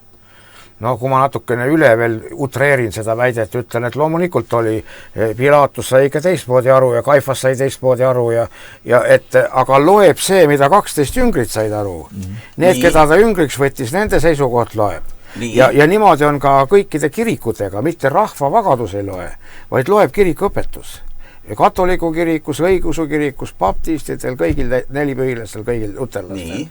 Katoliku kirik ei ole kunagi sellist ebausku õpetanud, et puudu ja see on kõik. Rahva seas on olemas ebausku. Ja see, et kullast kuju ringi kantakse, on väga võõras komme ja see lõhnab minu jaoks ka liialdamisele. Lõuna-Ameerika järgi. Ja see on minu jaoks on ka liialdamine. Aga see ei ole see, kui Piibel ütleb, et austage Maariat, sellest päevast kiidavad mind õndsaks kõik sugupõlved. Nii, aga Maaria poole palvetamine... No aga te ju baptistid ju kogu aeg teete ebajumala teenistust. oot, las ma natukene ütlen. Tulete kogu aeg palvet, lasete eest palveid teha. Aga miks te pöördute teise palu otse Jeesuse poole, mis sa tuled õpetaja poole kirikusse, et tehke eest palvet? Miks? Meil on üldine palve. Üldine, aga näiteks ma tean, me ei nimeta isegi kiriku pastorit. Ei, aga kui keegi on näiteks haige, on näiteks laseb palvetada. Okei, no aitavad, et selles mõttes, ütleme, näiteks võime kõik näha alles, et teete teenistus on ja pannakse rätikud peale, palvetatakse. No see on piiblipärane tegelikult. No aga see on ju ka piiblipärane, et lastakse eest palvet teha. Jah, on. Ja ega see pühakute poole palvetamine, nendel on jälle üks asi, rahva praktikasse võib minna, eriti minevikus, võib minna niisuguseks ebausuks, kus pühakusse hakatakse liialdatud suhtuma, aga asja mõte on selles, et samad moodi nagu viiakse kirikusse, et mul on ema haige, tehke eestpalvet. Samad moodi esitatakse pühakule palve, et tee minu eest palvet. Ta ju elab, kas ta ei elagi siis issandi juures. Kas piibel valetab Heebra kiri 12 peatükk 22 kuni 24 salmid? Et on suur tunnistajate hoorid. Jah, kas piibel ei valeta ju, seal on ju olemas pühad. Kas kõik ei ole palve osaduses? On küll. Nemad on surnud. Kus surnud on, piiblis ju elavad? Ilmutusraamatus on pühakud, on altari all ja Heebra 12 võtavad järgi. Jah, ma tean ka see elevast. Altar vaata su usk. Ega Jeesus on üksi praegu taevas või? No aga Jeesus ütleb, et palvetage Jeesuse nimel, me peame palvetama. Ei, väga õige, aga miks siis tuuakse kirikutesse eespalveid vabakirikutes ka ju? Mis nad siis toovad, ma ei tea. Tulevad palvet, et tehke palvet. Aarne ütleb, et see on samasugune ebajumala teenimine nagu see, kui sa kummardad ikooni näiteks. Ma tahan, tegelikult ma ütlen, et tegelikult on valita vastupidi. Et see ei ole ebajumala teenimine, kui me viime kirikusse ja palume näiteks kellegi haige eest, et palvetame kõik kogudused. See ei ole ebajumala teenimine. Aga ega see ei ole ka ebajumala teenimine, kui me palume taevastel pühadel paluda. See on ikka kahtlane. Kuidas? Loeme ette, kuidas piibel ütleb. See on kahtlane kuskil. Ei, see on kahtlane teatud mõttes ja protestantide kriitika on täiesti olemas ja see tuleb läbi mõelda. Aga see ei ole lihtsalt niisugune lihtlabane ebajumalda teenistus, et nad nagu võtaksid mingisuguseid ebajumalaid kuskil. No üldiselt me nii arvame. On arvatud, aga see on liiga kaugele läinud. See on nagu see protestanti lugu alt praegu. Kuidas on see samane Heebra kiri 12 peatükk 22. salmist? Te olete tulnud Sioni mäe juurde. Amen. Siin me oleme. Ja elava Jumala linna. Jah. Nii. Sioni mägi on Jeruusalemmas, seal asus algkogudus. Nii, elava Jumala linna, seda tuleb võtta ka ilmselt laiemas mõttes. Taevase Jeruusalemma juurde, taevane Jeruusalemm on olemas. Seda küll, aga see on vaimne taevas on ju Jeruusalem olemas. On ikka. Taevase Jeruusalemma juurde ja 10 000 inglite juurde. Inglid on taevas olemas. Esikpoegade koguduse juurde, kes seal on olemas, kes on kirja pandud taevas ja Jumala kõikide kohtumõistjate juurde ja täiuslikuks saanud õigete vaimude juurde. Need on kõik olemas. Ei, on. Ja uue lepingu vahemehe Jeesuse juurde. Ega Jeesus üksi taevas ei ole? Ei, ta ei ole üksi taevas, seda küll. Aga tema ütles nii, et ainult minu kaudu, ütleb Jeesus, on pääste. Täpselt see peab. Me peame palvetama ka Jeesuse nimel, isa. See, et ainult Jeesuse nimel on Jeesuse kaudu on pääste, see kehtib õigeusu kirikus, katoliku kirikus, luterlikus kirikus ja kõigis muudes vabakirikud. Nii. Ja muud asjad on igasugused viisid, mis tulenevad. Protestandid piirduvad sellega, et nad teevad eestpalvet, lasevad teha maistel koguduse liikmetel. Ortodoksid ja katoliiklased lasevad teha ka taevastel koguduse liikmetel eestpalveid. Selle põhjendamine on protestantidele tundunud keeruline ja ma möönan, et siin on omad konksud taga. Aga see ei ole lihtlabane ebajumala teenistus, et nad võtaksid neid jumalana. Ei, nad võtavad teda õigeks saanud pühade vaimudena. Nii, aga lähme edasi. Lähme edasi. Rooma katoliku kiriku peale on kirjutatud siia üles Vicarus Filii Dei, on ju, Jumala asemik maa peal. Ei ole nii. Pole kunagi olnud. kuule, mida need mitte adventistid räägivad? Adventistid siis järelikult ei ole asjadele süvenenud, neil on mingi eriline allergia olnud katoliklaste vastu. Sellist asja, kui on keegi seda omavoliliselt mõni preester teinud, seda ma ei tea, võib-olla tõesti. Rooma paavstil ei ole sellist. Pole kunagi olnud ja pole kunagi, mitte ükski dokument seda ei kinnita, mitte kunagi pole olnud, ta on vicarius Christi ja see on Jeesuse seatud ju. Mis asi Jeesuse seatud? Kohe seletan, kui sa 1 minuti lubad. Ja. Jeesus ütles Peetrusele 3 korda Johannese evangeeliumi 21. peatükis. Hoia minu karja. Ütles. 3 korda, jah. Jeesus, Peetrus ütles jah. Kas sa mind armastad, küsis ka ja siis ütles hoia minu karja. Kogudus on Jeesuse kari. Johannese evangeeliumi 10. peatükis Jeesus ütleb, mina olen hea karjane. Nii. Kui nüüd Peetrus hoiab, 3 korda on öeldud, et sa ometi valesti aru ei saaks, et see juhuslik on. See on kindel ütlemine. 3 korda hoia minu karja, siis Peetrus hoiab, on Jeesuse asetäitja, Kristuse asetäitja. Ta hoiab Kristuse karja. Ladina keeles ta on vicarius Christi, Kristuse asemik. Nii on piiblis. Ja nüüd selle kohta öeldakse, et okei, aga paavstid, kas nad on siis Peetruse järglased või? Aga nendel on mingi subsessioon või mingi nimi. No aga kuidas Jeesus ütleb missiooni käsus? Minge tehke jüngriteks kõik rahvad, neid riistides ja neid õpetades ja nii edasi. Nii. Kas me ka peame seda tegema? Meile ta seda ju ei öelnud, ta ütles ainult selle jüngritele, kes ta ümber olid. Kas meie kohta ka see kehtib? Amen. No 4 pööpad seal aga kuidas moodi ei kehti siis see Peetruse järglaste kohta Roomas, et tuleb olla vicarius Christi ehk Kristuse asemik? Ja siis on sama loogika. Siin on mingi konks sees. No okei, seda ütlevad ka ortodoksid, seda ütlevad ka protestandid, aga see ei ole nii lihtlabane, et ta peab ennast Jumala asemikuks maa peal, ei pea. Seda küll, aga nüüd edasi, see, mida ta tegelikult teeb siin maa peal, on väga palju õnnistust. Mõtle, kuidas ta on esindanud meediafiguurina kogu kristlaskonda. Ta on siiamaani üldiselt ikkagi selliseid õpetusi esindanud, mida me kõik kristlastena pooldame. Nii, ja siis ta läheb ja suudleb moslemite jalgu. Need on personaalsed eksimused. Suudleb Koraani. Personaalsed eksimused. Siis ta praegu ajab seda ühist maailma kiriku asja. See ei puutu katoliku õpetus, see puutub kiriku käitumist, mida kiriku peapaavst osa võtab ja siin teeb minu arvates ka valesti. Nii? Jah, ja ta teebki asju valesti. Et ühesõnaga ta tahab öelda, et ta ei ole ilmeksimatu. Jah, ja ega siis samal ajal on, kui ma vaatan protestantlikke suurkirikuid, kuidas seal liberaalseid asju propageeritakse ja katoliiklane paneb piduri, siis on ju suur pluss. Oota, kuule, ei pane piduri. Miks ta ei pane? Kuskilt ma vaatasin, et katoliku kiriku mingi värk oli seal, et ta ikkagi juba soosib seda omasooliste värki. See on uus asi ja võib-olla see tuleb ja võib-olla siis katoliiklus murdub. Aga me ei tea, mis siis saab. See, et keskajal oli katoliiklus, see võis olla ikka Jumala tahtmine. Sest kujuta nüüd ise ette, läänemaailmas on väga palju rõhutud inimliku tarkusele. Nii. Ja kui keskajal ei oleks tohutut paavsti võimu, siis nendest paganlikest valitsejatest, kes seal olid Euroopas, nendest poleks üldse saanud kristlikke riike. Ainult seetõttu, et paavstil oli üüratu võim, tekkis kristlik maailm. Ei, no võime ütelda ka seda, et oleks ka islam palju rohkem levinud. Absoluutselt. Näiteks. Absoluutselt. Ja kuidas ütles paavst, kui see jutt juba läks, kuidas ütles paavst Benedictus 16. sakslane, enne kui ta paavstiks sai, ta ütles seda ja pärast võis see ka olla.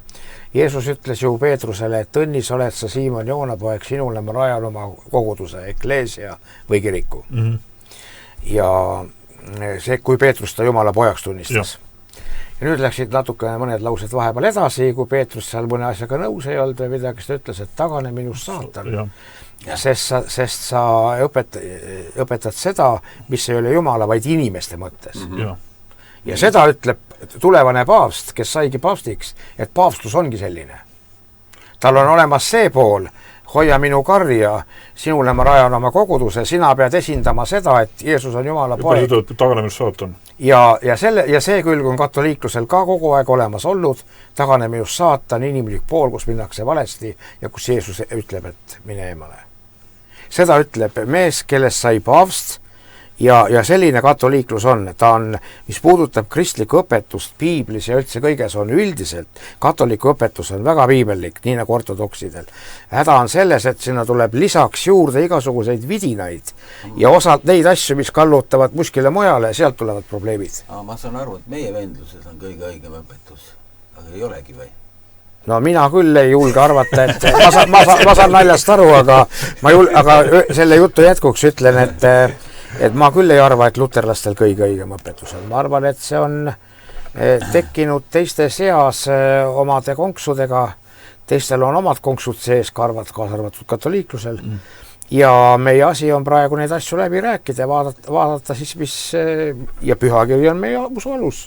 Nii, ja, selge, et tegelikult ju katoliku kirikus on ju erinevaid voolusid, on karismaatiline liikumine seal sees. No, just. Kus inimesed saavad püha vaimuga täidetud ja ristitud, räägivad teisi keeli vist isegi. On ju? Võib tulla ette. On, aga see ongi see, mis sa nüüd praegu ütlesid, et võib tulla ette. Ja. Aga normaalne on, et ta peab kogu aeg olema. Seda piibel ei ütle. Ma ei ütle ükst asja. Paulus ütles, ma tahaksin, et te kõik keeltega räägis. Ta võib tahta, aga see ei tule kogu aeg. Keeltega rääki ehitab iseennast, ütleb piibel. See tähendab seda, et katoliku kirik on jätnud selle nagu hooletusse, et inimene ei ehitaks iseennast üles. Keeltega rääki ehitab iseennast, on ju Aimar. Ja, ei ma jää praegu seda mõtlema, kas see on nii kõrvaline teema Uues Testamendis. Ainult kõige problemaatilisem kogudus Paulusel, Korintuse kogudus on see, kus keeltega rääkimise küsimus tuleb.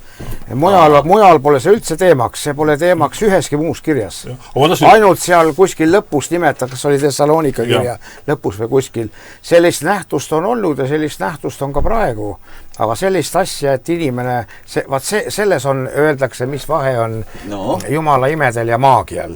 Maagia on see, kus inimene tahab juhtida ja kamandada. Nii peab olema ja peab kogu aeg olema. Jumala imed on, väga ilusti on minu meelest öeldud, Jumala imed on alati ootamatud. Nad on alati üllatavad. Nad on alati sellised, et ahetakse, kõik hämmastusid, kui midagi tegi. Ehkki, et Jeesus oli teada, et ta tervendab, ikkagi mõnikord juhtus, et ta tervendas ja ikka hämmastusid. Et seda see ei saa mitte ühegi vaimu Anni kohta öelda, et ainult see peab olema. Paulus tahab, et kõik räägiksid keeltega, aga see ei ole ju sund kõikidele, me ei saa vägisi seda teha. Ei, sund ei ole, jah. Sund ei ole. Aga sellel on positiivne nagu tagajärg selles mõttes. Ma tahan seda, ma jõudsin siia, ma algust võtsin kohe selle Pauluse esimese Korintuse kirja lahti, ma tahtsin Arne käest küsida ühte asja, et kui ma loen seda ette paar salmi, siis tegelikult nii ilusti, kui Paulus nüüd Korintuse kogudusele ütleb, ta ei ütle mitte kellegile. Ja siis nüüd tuleb see küsimus, aga kui sa mõtled selle kogu see olukorra peale, siis nagu Karju Appe näed, see ütleb niimoodi, et ma tänan alati oma Jumala teie pärast Jumala armu eest, mis teile on antud Kristuses Jeesuses. Te olete ju kõige poolest saanud rikkaks temas, igasuguses sõnas ja igasuguses mõistmises, kuna tunnistus Kristusest on teis kinnitatud nii, et teil ei ole puudu ühestki armuannist, oodates me Issanda Jeesuse Kristuse ilmumist, tema kinnitab teid ka lõpuni, et te oleksite laitmatult puhtad me Issanda Jeesuse Kristuse päeval. Ustav on Jumal, kelle poolt te olete kutsutud osadusse tema poja Jeesuse Kristuse meie Issandaga. Vaata, kui ilusti näedad. Nendel puudub mitte midagi, kõik on suurepärane. Just Arne just ütleb, et see problemaatiline kogudus ütleb ka, et ma olen kuulnud, et teil on pattumid ja see ka maailmas ei ole. Et kuidas seda asja siis nüüd... Et ta ju pärast loeb seal ette, kes magas oma isa naisega. Lõi üle, on võõras oma. Ja kõik, mis asjad seal nendel on. Ja kuidas viia kokku? Minu meelest on see väga hästi kokku viidav. Kui me vaatame Pauluse Areopaagi kõnet, me Ateenas käime ka seal ikka seal paigas. Ma olen ka käinud seal. Siis Areopaagi kõne on ju niimoodi, et ta vaatab, et on öeldud seal apostlite tegude 17 peatükk, et Paulus vaatas ja vihastas, et linn on ebajumala kojusid täis. Ja kuidas ta kõnet alustab? Ateena mehed, olete jumalakartlikud mehed. Ma näen, jah. Tähendab, diplomaatia käib ka kristlaste kohta ja meie Eesti diplomaadid poliitikas seda ei tea, nende arvates tuleb kogu aeg venelastele näkku öelda, et olete agressorid. Seda Donald Trump teab ja meie omad on pahased Donald Trumpi peale ja teistele, miks nad liiga diplomaatilist on, tuleks näkku öelda. Ma natuke liialdan. Aga tegelikult on tähtis see, et sa jääd oma väljendustes diplomaatiliseks. Ja üks asi ja teine asi, kui siin Ameerika president, ma ei mäleta, see oli vist eelmine president, või ütles, et islam on rahureligioon. Olid kõik jälle vihased, mõtle, mis ta ütleb. Aga minu meelest ütles ta samasuguse tervituslause. Kui islam on rahureligioon ja meie oleme ilma riik, me religioonidega tegele, kui ta on rahureligioon ja olge siis rahureligioon, siis on nii. Mitte niimoodi, et ta kirjeldas, et islam on rahureligioon, vaid riigi poliitiku väljend on see, et ta ütleb ette, millist islamit tema talub. Kui sa oled rahureligioon, siis sa oled sellega nõus ja kui ta näitab, et ei ole, siis ei ole. Aga see on niimoodi, et minu meelest need asjad lähevad kokku niimoodi. Jah, niimoodi võib ka vaata, jah. Ma vaatan just, et mida siis need Ateena targad enne seda kõnet, kui Paulus hakkas pidama, ütleb niimoodi, et ühed ütles, et mida see lobasu tahab öelda nende diplomaatiale. Kuule, luba mulle korra piiri, ma kiusaks 4 pühilasi ka avalikult ja ilma midagi varjamata. Ma muretasin, et minu pea jääb pesemata, aga tänu Jumalaga selle eest. Nii, see on siis 1. Korintuse 14, kus see keeltega rääkimise lugu on. Ma vaatan, kas ma ta nüüd kiirega üles vaatan. Pole, ega meil siin baptistid räägivad ka keeltega. Jah. See on nii tühine sekt, sellest ei tegi välja. Isegi mõned luterlased on rääkinud. Õige. Jah. Et Paulus minu meelest ütleb siin, et keeltega rääkimist niukest suminat ei tuleks teha jumalteenistusele. Ei, seda ma tean, jah. Kui nüüd terve kogudus tuleks kokku ühte paika ja kõik räägiksid keeli ning kõrvalseisjad ja uskmatud astuksid sisse, kas nad ei ütleks, et te olete hulluks läinud, et te jamsite? Täpselt, tõus. Et nii on. Ei, see on õige. Ja ta ütleb, et pigem ma räägin viissõna. Aga siin ta räägib ma räägin keeltega rohkem, see on nagu isiklik palvevärk hoopis. Ja ta ütleb, et Paulus pidas seda tähtsaks, kui nad ütles, et ma ise räägin. Isiklik. Aga kui see, ütleme, kui te koguduses, siis ta ütleb nii, et kui keegi räägib keeltes, et keegi saab tõlgitseda. Vaat seda me oleme siin näinud. Näiteks siin meie koguduses oli täiesti selge huvitav värk.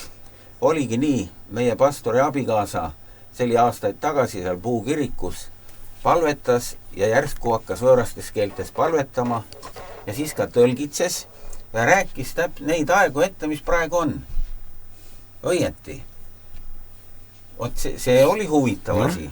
Kas õieti või õigesti? Õigesti, ütleme. Ma ei tea, kui õige. Et ta rääkis seda, et läheb nagu vabaks ja saab evangeeliumit kuulutada, eks ole, vabalt. See oli, terve kogudus läks elama selle peale. Aga selline asi, seda ma ise nägin oma silmadega, et sellist asja on ikkagi isegi baptistide hulgas. Mitte ainult 4 pühilased, need on juba meil siin natukene peaksid hoogu juurde panema omale. Aga vaatsin see sama Korintuse 14 peatükk, mille siin on luged lõpupoole eespool ütleb niimoodi, et enne seda on see kuulus armastus ülemlaul ja siis ütleb niimoodi, taodelge armastust ja olge innukamad nõudma vaimuande, eriti prohveti kõnemist. Jah, näiteks. Aga kuidas selle värgiga on? Taotlege ja katoliku kirikus ei lubata seal kellelgi midagi sellist teha. Üks. Nendel on ju kõvasti neid. Kõvasti on müstikuid ja karismaatikuid ja isegi Martin Luther on öelnud seda, mida hiljem on kinnitatud, et katoliku kiriku võim ei seisne mitte paavstis, vaid seisneb selles, et kuidas lihtkatoliiklane suhtub oma preestrisse ja preester pühitsedes missat toimub armulaua ime, transsubstantsatsioon või niisugune, sellega ei pruugi meie nõus olla või võidakse leida, et ta läheb liiga kaugele. Aga see element, et katoliku kiriku või nad on väga tugevalt oma preestrist peavad lugu, kusjuures ma olen veel ühte asja tajunud, et nad suhtuvad paavsti, võivad suhtuda nagu oma koguduse vanemasse. Katoliku kogudus on 1,4 miljonit inimest, Tallinna Jaani koguduses, ma mäletan, oli 1700 inimest ja et paavsti võidakse suhtuda nagu oma koguduse vaimulik, oma koguduse õpetaja ja samal ajal preestri suhe on väga individuaalne ja tugev moment ja õige hoidlik. Et selles on katoliku jõud, mitte niivõrd see, mis kõrvale paistab. Kõrvale paistev jõud on niisugune kirikustruktuuri jõud, aga sisemine jõud on see, et inimesel tekib vaimulikuga niimoodi niisugune side. Vaata, seal muidugi ma olen aru saanud, et seal on see pihivärk on päris jõhker. Miks ta jõhker on? Tähendab, et siin pannakse sinna põlvili selle ette. Kes see paneb, ise peab minema? Ja siis sa pead keegi patud üles tunnistama. Ei, sa ei pea, sa teevad vabatahtlikult seda. Ei, no see ongi, seda võib vaadata priida silma all kui jõhkrat vaimuliku vägistamist, aga samas võib sanoda ka, et võimalus, et inimene saab oma patud üles tunnistada. No aga mis te olemistes teete? Meie. No mitte teie, aga nemad siis seal lasevad tullakse ette tunnistama. Miks nad seda tegema peavad? Ei, nad oma patte seal ei tunnista, nad tunnistavad kui õiged nad on. Assoo. Et siis patu tunnistus on vale ja õigeks tunnistus on õige. Kes see avalikult läheb oma pattu tunnistama? Mina ütlen, see pihid küsimus on, ma arvan, et see pihiteema, see on nüüd katoliku kirikus ja õiguse kirikus ka vistane.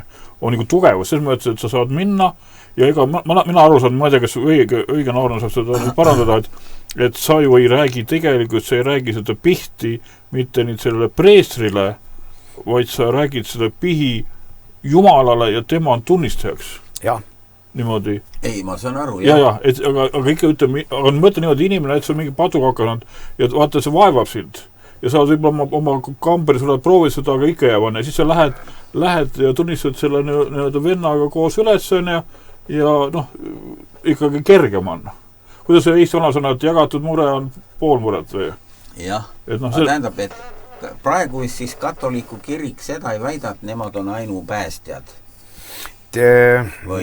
Nad väidavad seda, aga see ei ole mitte selline väide, et meie punt on kõige õigem, mitte selles laadis, vaid nii katoliku kirikul kui ka õigeusu kirikul ja tegelikult see on ka mõnel vabakirikul aeg-ajalt esile tulnud joon, sarnane joon, et kuna arvatakse, et me oleme kõige selgemalt Jeesuse õpetuse liinil, siis meie kaudu tuleb see pääste. Ja õigeusu lugege lihtsalt või siis kuulake, kui ei viitsi lugeda, kuulake, tähendab, nii õigeuskliku katoliku kirik väidavad mõlemad, et nende õigsus seisneb Jeesuse õpetuse puhtas alashoidmises. Ja see ei ole umbluu, vaid seda jälgitakse piiblitekstide ja hilisemate kommentaatorite põhjal kõik niimoodi asjad, et asjad oleks kooskõlas. See ei tähenda, et teised kõik teisega nõus on. Ortodoksid ei tunnista paavstuse sellist kaalu, nagu on katoliikluses. Protestantidest rääkimata. Mina näiteks ei suudaks pihimaailmas elada. Seepärast, et ma ei tee ju mingit sellist pattu, mida pihtida. Või on see korduv patt? Ja. Kas ma pean iga kord rääkima, et kuule, sain jälle vihaseks kellegi peale. Ja järgmine kord jälle ütlen, et kuule, üks naine läks mööda ja ta mulle vist hakkas rohkem silma, kui oleks tohtinud ja mida ma pihin. Ja ma pean kogu aeg rääkima ühe sarnaseid lauseid välja ütlemas seal, et see võtab või et ma vaatasin, mulle mingi raha hakkas meeldima kuskilt, no kui me võtame need põhipatud, mis on 3 silmaimu, lihaimu, jah, eks ole. Et mida ma siis pean pihtima, ma ei ole saanud selget vastust katoliik, mis mood see reaalselt töötab. Ma ei tee kogu aeg selliseid patte, või et kas südametunnistust midagi vaevab.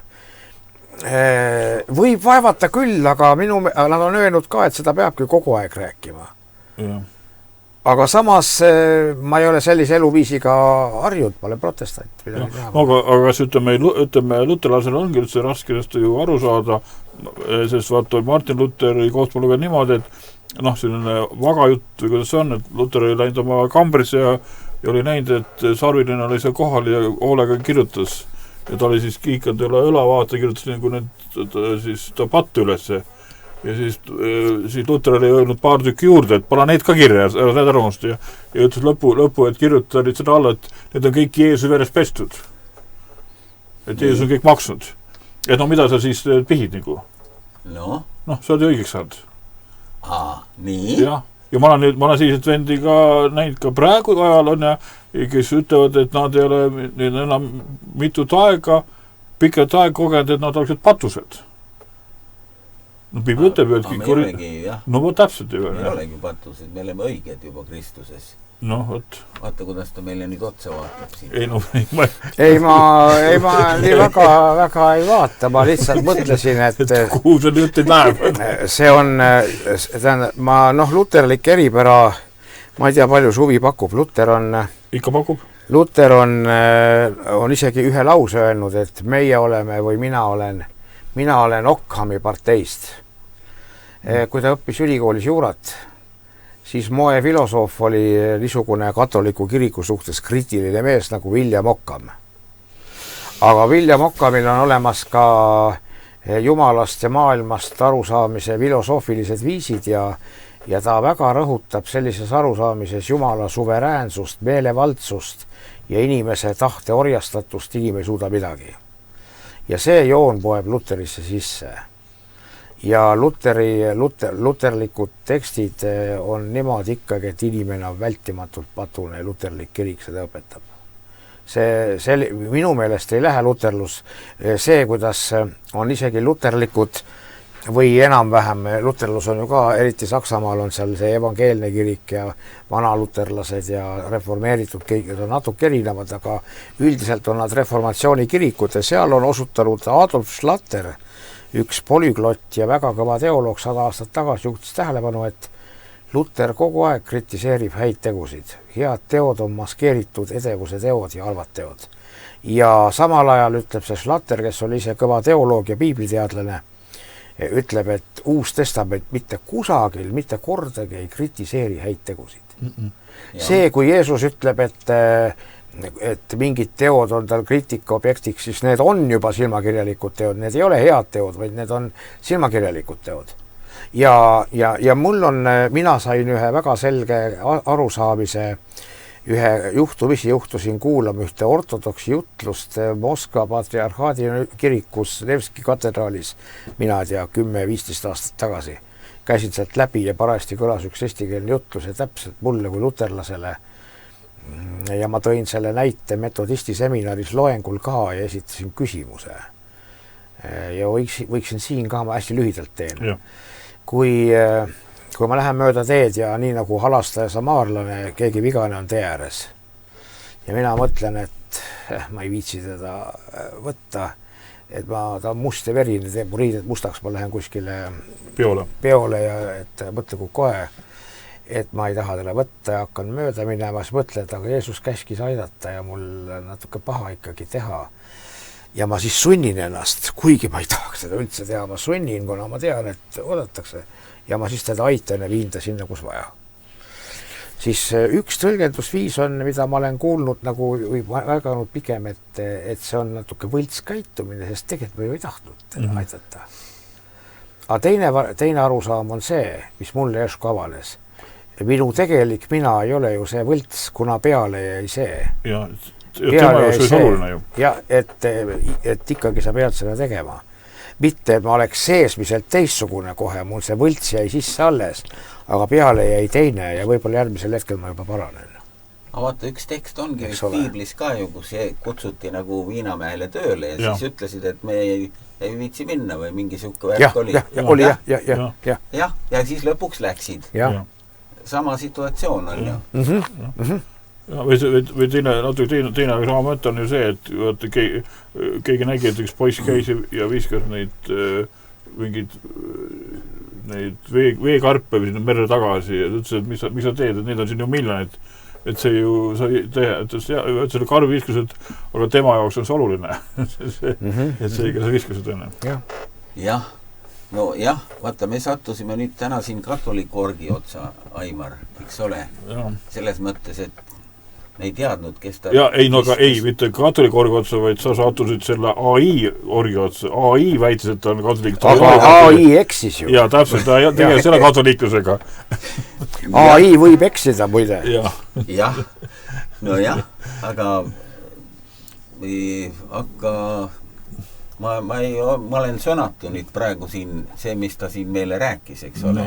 Et minul oli kogu aeg teine õpetus selles suhtes, et see katoliikluses on, ütleme, kui sa vaatad kogu seda Vatikani värki ja seda, mis seal on, ebajumala teenistus seal ja mingisugused, vaata, kus räägitakse, mis seal Vatikanis all sees on veel mingisugused Jara mütse unusta. Kus kohas, mis asja?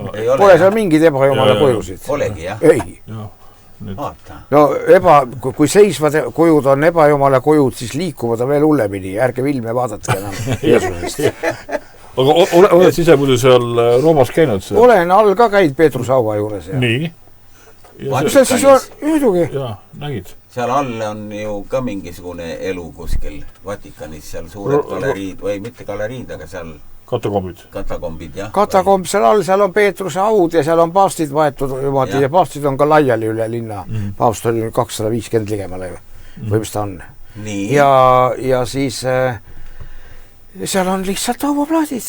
On, jah. Mina näen siin, venelastel on lausa pildid näod, see on ebajumala kujud või ebajumala pildid, kui on inimese pilt hauaplaadi peal. Ei ole ju. Ei, see muidugi mitte, jah. Paavstil on ka mõni kuju niimoodi on seal aga Peetrus haua juures on klaas on ees ja on läbi klaasi näha ainult nad lähemale ei taha lasta sinna. Ilmselt käijaid oleks liiga palju. Aga veel üks asi, no ikka midagi peab... Nendel on see surnute austamine või kontide mingisugune austavad. No aga kuidas sa siis püha vaimu mõjutatud? Me oleme ju püha vaimu templid, püha vaim jätab jälgi meie ellu. Kui Paulus ütleb, meie, kes me erinevalt Moosesest, kes kattis oma palge, meie, kes me katmata palgega vaatame issanda kirkust peegeldumas, muutume samasuguseks ikooniks, nagu on Jeesus kirkuses. Kuju on ikoon, seal on kreeka tekstis ikoon. Ikoon ongi kuju Kristuse ja muutume samasuguseks kujuks. Meisse jätakse jäljed ja siis Paulus jätkab, et meil on, need on ülestõusmise, me oleme nagu need savianumad ülestõusmise jaoks. Ja see jutt läheb edasi, kui nüüd me oleme püha vaimu templid veel niisuguse asja tagajärjel, siis kuidas me püha vaim meie elusid mõjutab ja jälgi jätab, me võtame viskama ahju siis. Püha vaimu templi. Inimese? Jah. No visataksegi ju. Kes see viskab? Pole 100 aastat tagasi hakati viskama. Kristlane pole praegu matnud. Visatakse siin pidevalt. Jah, aga kristlased ei matnud, kristlased ei põletanud vanasti surnud see ongi ülestõumise usu pärast ja selle pärast, et ta on püha vaimu templid olnud ju. Nii, vaata, siin on nüüd selline värk. Minu jaoks on, seda tehakse praegusel ajal juba väga libedasti. Jah, väga liberaalselt, väga libedasti. Just, et selline surnute põletamise kultuur on tegelikult mingi paganlik värk ju. No, nii on, jah. Aga meil siin aulised pastoreid põletatakse ka nii, et... Kõikvõimas mood kamandab. Kõikvõimsad moed on kõikides valdkondades, kaasa arvatud usu ja kiriku valdkondas. Jah, no vot. Et jälle ta pani meile ära või... Ei pand midagi ära.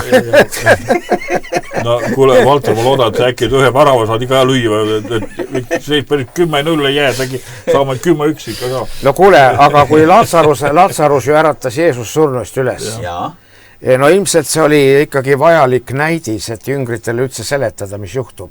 Aga praegu äratatakse ka üles ju surnuid.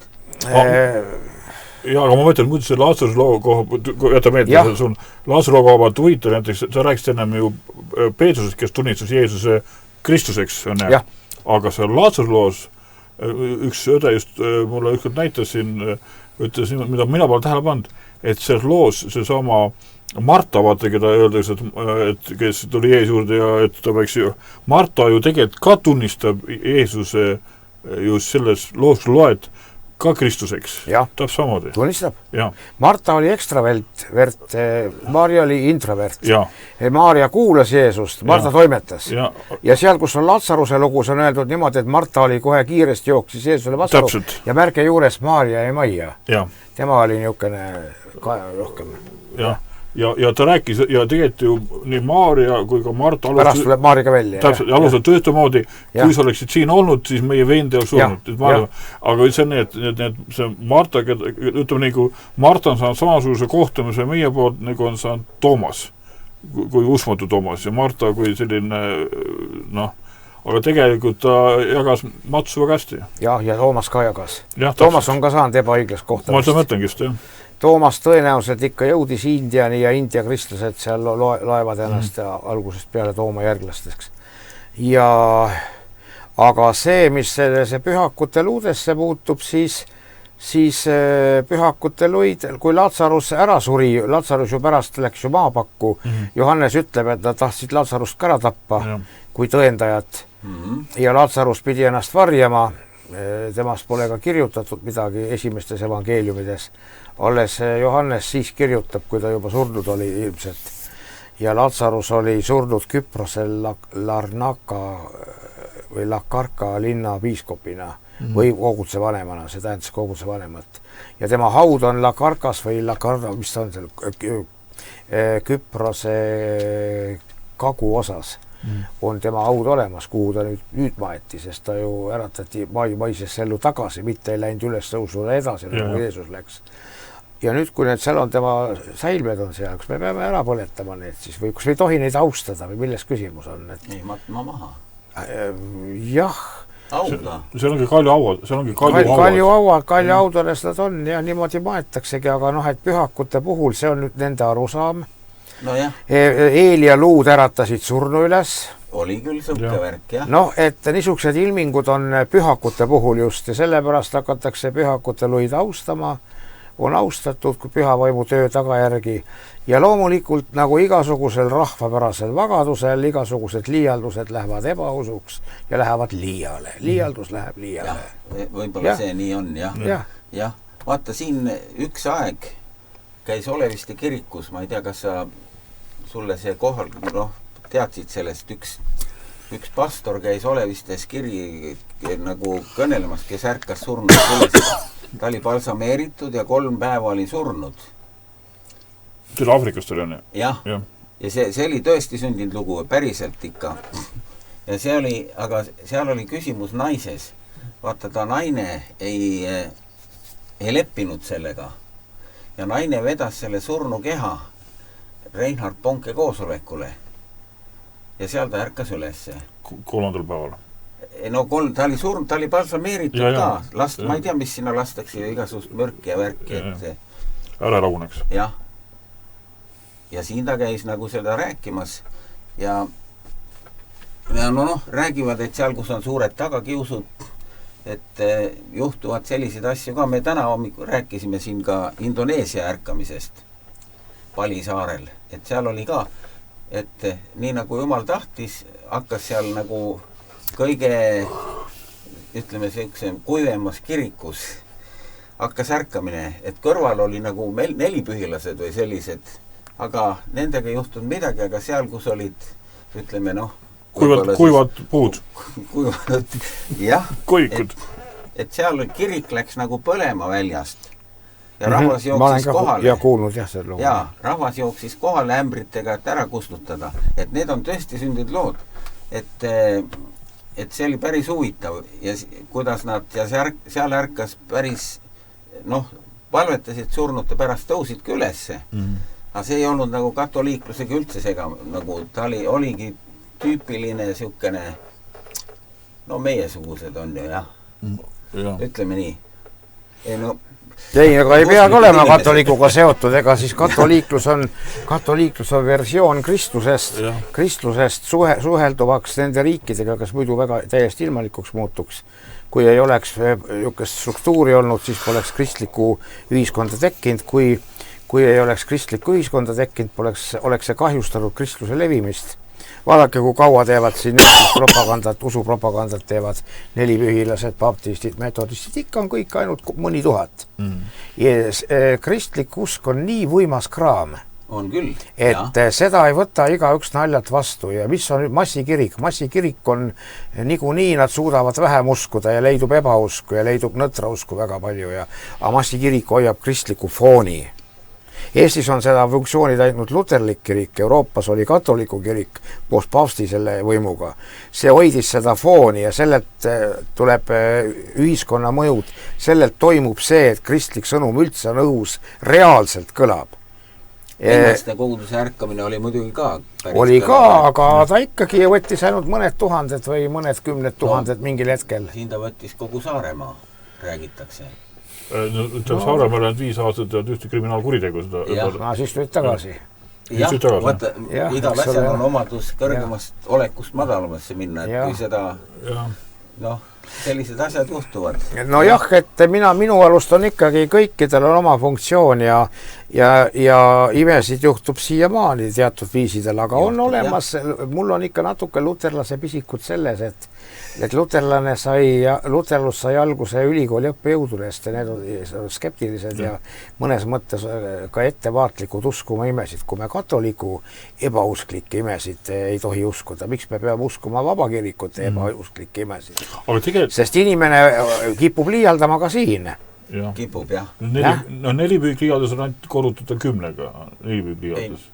Nelipüüglased tavaliselt, kui nad teevad mingid ärkamiskoosolekud, siis nad panevad päästetutele 1 nulli lõppu. No ma räägin 10-ga. See on inimlik. Aga mina tahtsin seda öelda, et me tulen nüüd praegu tagasi, et nagu Aarne ütles, et vaata väga raske nagu uskuda, sest tegelikult ma hakkasin praegu just mõtlema, et meil ei ole suugi raske uskuda kaasat Aarnel, aga evolutsionistidel on palju raske uskuda, sest vaata, nemad peavad uskuma seda, et maailm tekkis läbi suure paugu ja see tekitas korra.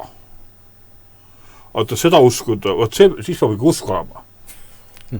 No nii on ju. Ei no, veel hullem, et näiteks, et iseenesest on selline mitte millegi, kes tegis midagi. Nii keeruline olend, nagu meie siin oleme, eks ole.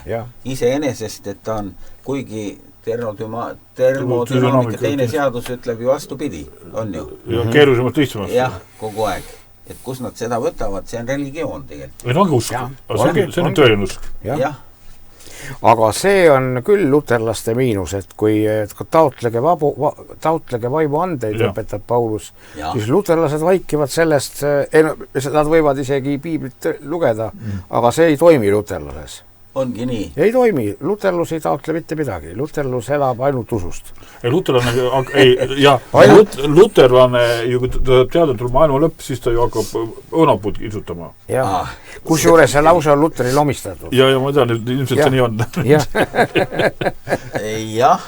Vaata, kõik asjad on, siin on muidugi kirutud, ütleme näiteks, seda ristirüütlite värki, eks ole, ja neid ristisõdasid, eks ole. Aga mis seal all oli? Kui neid poleks olnud, siis me oleksime praegu islami maa. Just, täpselt, eks ole, jah.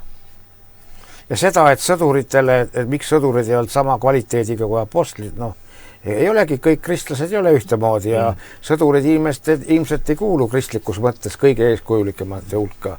Oota, aga üks väide, mis meile veel, see on tulnud muidugi see film Viimne reliikvia näiteks, on ju ka. Sa mõelda seda dokumentaalfilmi. See on, ütleme, Eestis on 2 dokumentaalfilmi, üks on Male. Meile pidevalt kuskilt tuleb vaatad jälle mingid kommentaarid, et ristiusk toodi meile mõõga ja tulega. See ei tarvitse õige olla ju. Nojah, et toimus poliitiline allutamine sakslastele, see oli selle tuleku asja negatiivne element ja selles mõttes saab öelda, et ristiusk toodi, kehtestati riigi usuna jõuga. Ristiusk oli enne juba? Ta oli enne sees, kui palju ta oli, keegi ei tea, arvatavasti mitte siiski väga palju, aga ta kehtestati riigi usuna sakslaste poolt jõuga, võimuga. Ja seda saab väita küll, aga see ei ütle ju mitte midagi selle kohta, kas Kristus kõige või vale on. ega siis islam kehtestati ka jõuga, marksism kehtestati ka jõuga ja praegu kehtestatakse jõuga praegused arusaamad ja saab öelda, et jõuga kehtestajad eksisid, aga ikkagi mis õige on, kas see, mida Jeesusega seoses on, see, mis Muhamediga või see, mida Karl Marx rääkis, need tulevad asja sisust, mitte sellest, kuidas neid kehtestati. Jah. Kui Marxil on õigus, siis ta on, kui tehti midagi valesti, on tal ikkagi õigus. Ainult, et kuna ta on materialist ja juba selle tõttu asju ei näe ja eksib väga kõvasti, siis tal ei saa õigus olla. Muhamedil sama lugu. Tema oli ekslik inimene, korraldas sõjakas ka, korraldas ise lahinguid, võttis nendest osa, rääkis Jumala kohta igasuguseid jutte, aga tal oli vilets Jumal tundmine, sest ta oli tavaline inimene, tal ei olnud midagi rohkemat. Kui oli midagi rohkemat, siis kahtlustatakse, et siin olid teemonlikud jõud ka mängus, sest seal ta oli väga niisugune sõjakas mees igatpidi. Mis oli Jeesus? Jeesus oli mitte ühegi isiku kohtale sellist kirjeldust. Ta on inimene, kellel on absoluutne kontakt Jumalaga. Mina ja isa oleme üks, isa on minus, mina olen isas. See tähendab, see kirjeldus on õige ja kui ta on õige, see tähendab, Jeesus on kõige parem Jumala tundja. Väga selge kõik ja kuna see on kõige õigem usk saab olla Jeesusel, siis saab öelda, et ristirüütlit niikuinii nad sõjategevuse käigus tegid vigu ja eksimusi ja mõni tegi lausa süütegusid, igast asju juhtus. See ei ütle mitte midagi kristluse kohta. Jah, nii on. Me oleme siin piinanud siin juba üsna pikka aega. Ei, mul on päris lõbus olla, pole hullu. Ma sain nii palju aruaalust siin, kui me loegud mida lõpus, et rahvas ootud tagasi need. Ja, et siis mine sa tea, järgmine aasta... Mulle naine on Saaremaa haige. No, ta oma lapse, või mitte lapse, noorpõlve suved veetis sugulaste juures Pidulas. Kes on ka sealt välja rännanud kuhugi Virumaale ja mingid, tänapäeval on ju, mina mäletan oma lapsepõlve kohast Türilt ka, seal oli saarlane, elas siinpool saarlane, kolmandal pool ja Saaremaalt tulnud nemad, et saarlase on kõik kohad maailmas täis, Eestis täis igatahes. Et seda küll, et aga mulle naine tahaks siia tulla aeg-ajalt niimoodi ja et tulla mõnikord, miks mitte. Võin ka üksi tulla, kuidas võimalik on. Saaremaale tuled, siis helista meile, me tahame sind jälle siin. Okay. Valter kogeb ennast 3 kuud, valmistab ette, et enam üksiga lööv ei tule. Aga see, mis ta meile täna rääkis siin katoliikluse kohta, see on nagu, mul on hoopis kogu aeg mõtlesin, et nagu tüüpiline nagu see, tüüpiline protestant on ju. Tead, ma vaatan, et viimasel ajal suhtlemiste kaudu asjad selginevad. Nagu kriitikad ikka, katoliiklastel olid igast legendid Luteri kohta, mismoodi oli nähtud, et saatan võttis mingisuguse punases riides noormehe kuju ja käis Luteri ema juures. Ja selle tagajärjel sündis Luter siis. Mitte pühalt vaimustust jälle. Et sellised legendid on, Ingmar Kurg tõi selle kuskilt välja, kuskilt luges. Ja siis, et sellised legendid olid jälle luterlaste kohta ja selle kohta, et protestantism on ikkagi, et ennem oli niisugune püha ja sakraalne Saksa ühiskond. Oli Wittenbergi linnas oli augustiinlaste klooster, kus elati, praegune paavst on ka augustiinlane, kloostri kõige kuulsam munk, endine munk on Martin Luther ja elati kõik kloostri elu ja siis oli, mis siis tuli? Siis tuli reformatsioon, Luther tegi reformatsiooni, kloostri palvused asendusid Lutheri joomingutega, istusid seal, jõid õlud kogu aeg, mida Luther kiidab kogu aeg ja siis olid tal lauakõned, mida üles kirjutati ja siis keegi veel midagi ütles, et maailm oli tundmatus ja muutunud.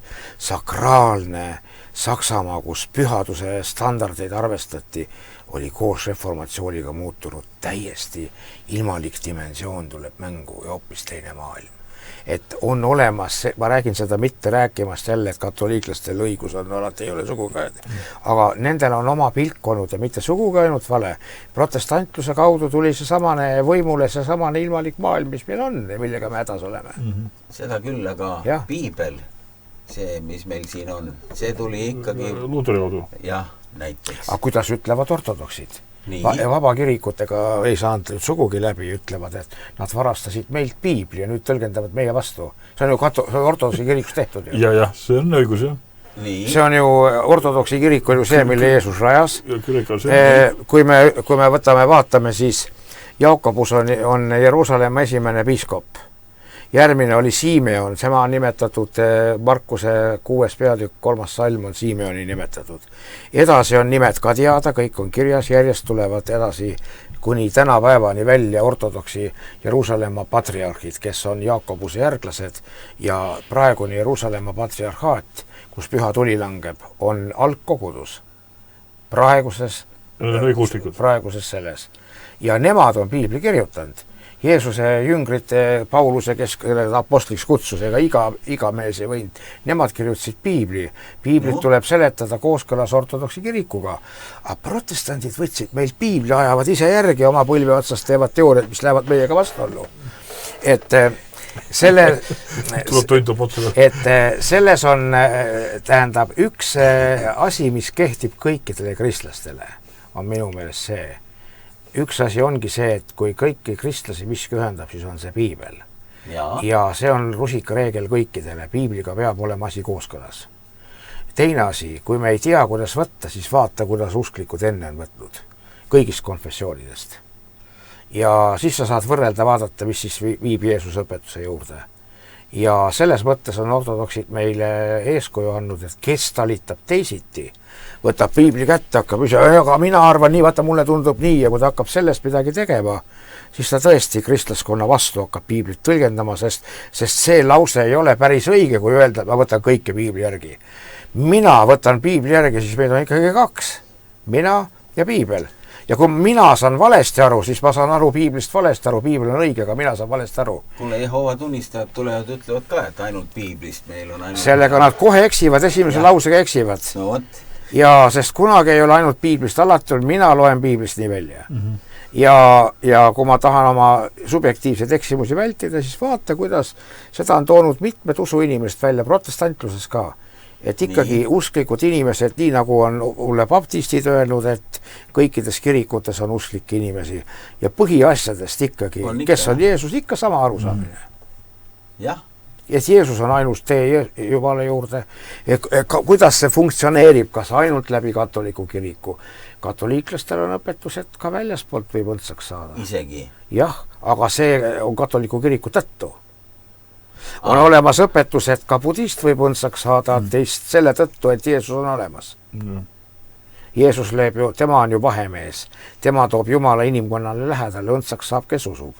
Aga kui inimene ei suuda uskuda mingitel põhjustel, mida Jumal talle süüks ei pane, ta lihtsalt ei olnud võimeline sellises olukorras uskuma. Näiteks ta on eluaeg elanud islami keskkonnas ja tal ei ole kunagi võimalust välja pääseda, aga ta on oma südames õiglust taotlenud. Paulus ütleb, et Rooma 2:13-15, et kes, eks ole, et jah, et niimoodi ütlevad ka katoliiklased ja teised, et Jumal on kohtumõistja ja kõikides kirikutes on õigeid, me oleme siis katoliiklased nende järgi. Ja mul tuli meelde üks teatud aspektist. Aga üks õde küsis mu käest niimoodi, et tal isa suri ära ja isa oli usmatu, küsis mu käest, et no ütle mulle nüüd otse, et ära nagu hellita, et kas mu isa läks põrgusse. Ma ütlesin, et küll on tore, et seda ei otsusta mina, vaid Jumal.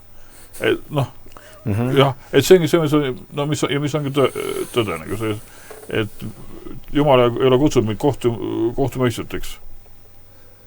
Ei. Jah, selge see. Nii et tegelikult see kiri, mis siin seina peal on, eks ole. See kehtib. See kehtib ju. Absoluutselt. Amen, meil on kõige õigem õpetus. See on ortodokste, katoliiklik, luterlik, baptistlik, nelipühilik ja üldkristlik tõde. Vaatad siin midagi juurde kirjutada. Just. Nii. Kuule, meil olemegi siin juba 2 tundi teda nagu marineerinud, jah. Ja kõige hullem on see, et mis ta meile siin kõike on rääkinud, eks ole. kuidagi moodi kallutanud meie nagu sellist arvamust kuskile siia teisele poole. Mina just hoisid rahulik, ma lasen ühest kõrvast sisse, teisest välja, lasen ennast kõigutada. Aga muidugi, seda on hea teada, mis sa meile täna siin rääkisid. Et ma usun, et raadiokuulejatel on ka see ka huvitav. Jälle üks uus nurk juures selle asjal. Või pusletükk või kus öelda.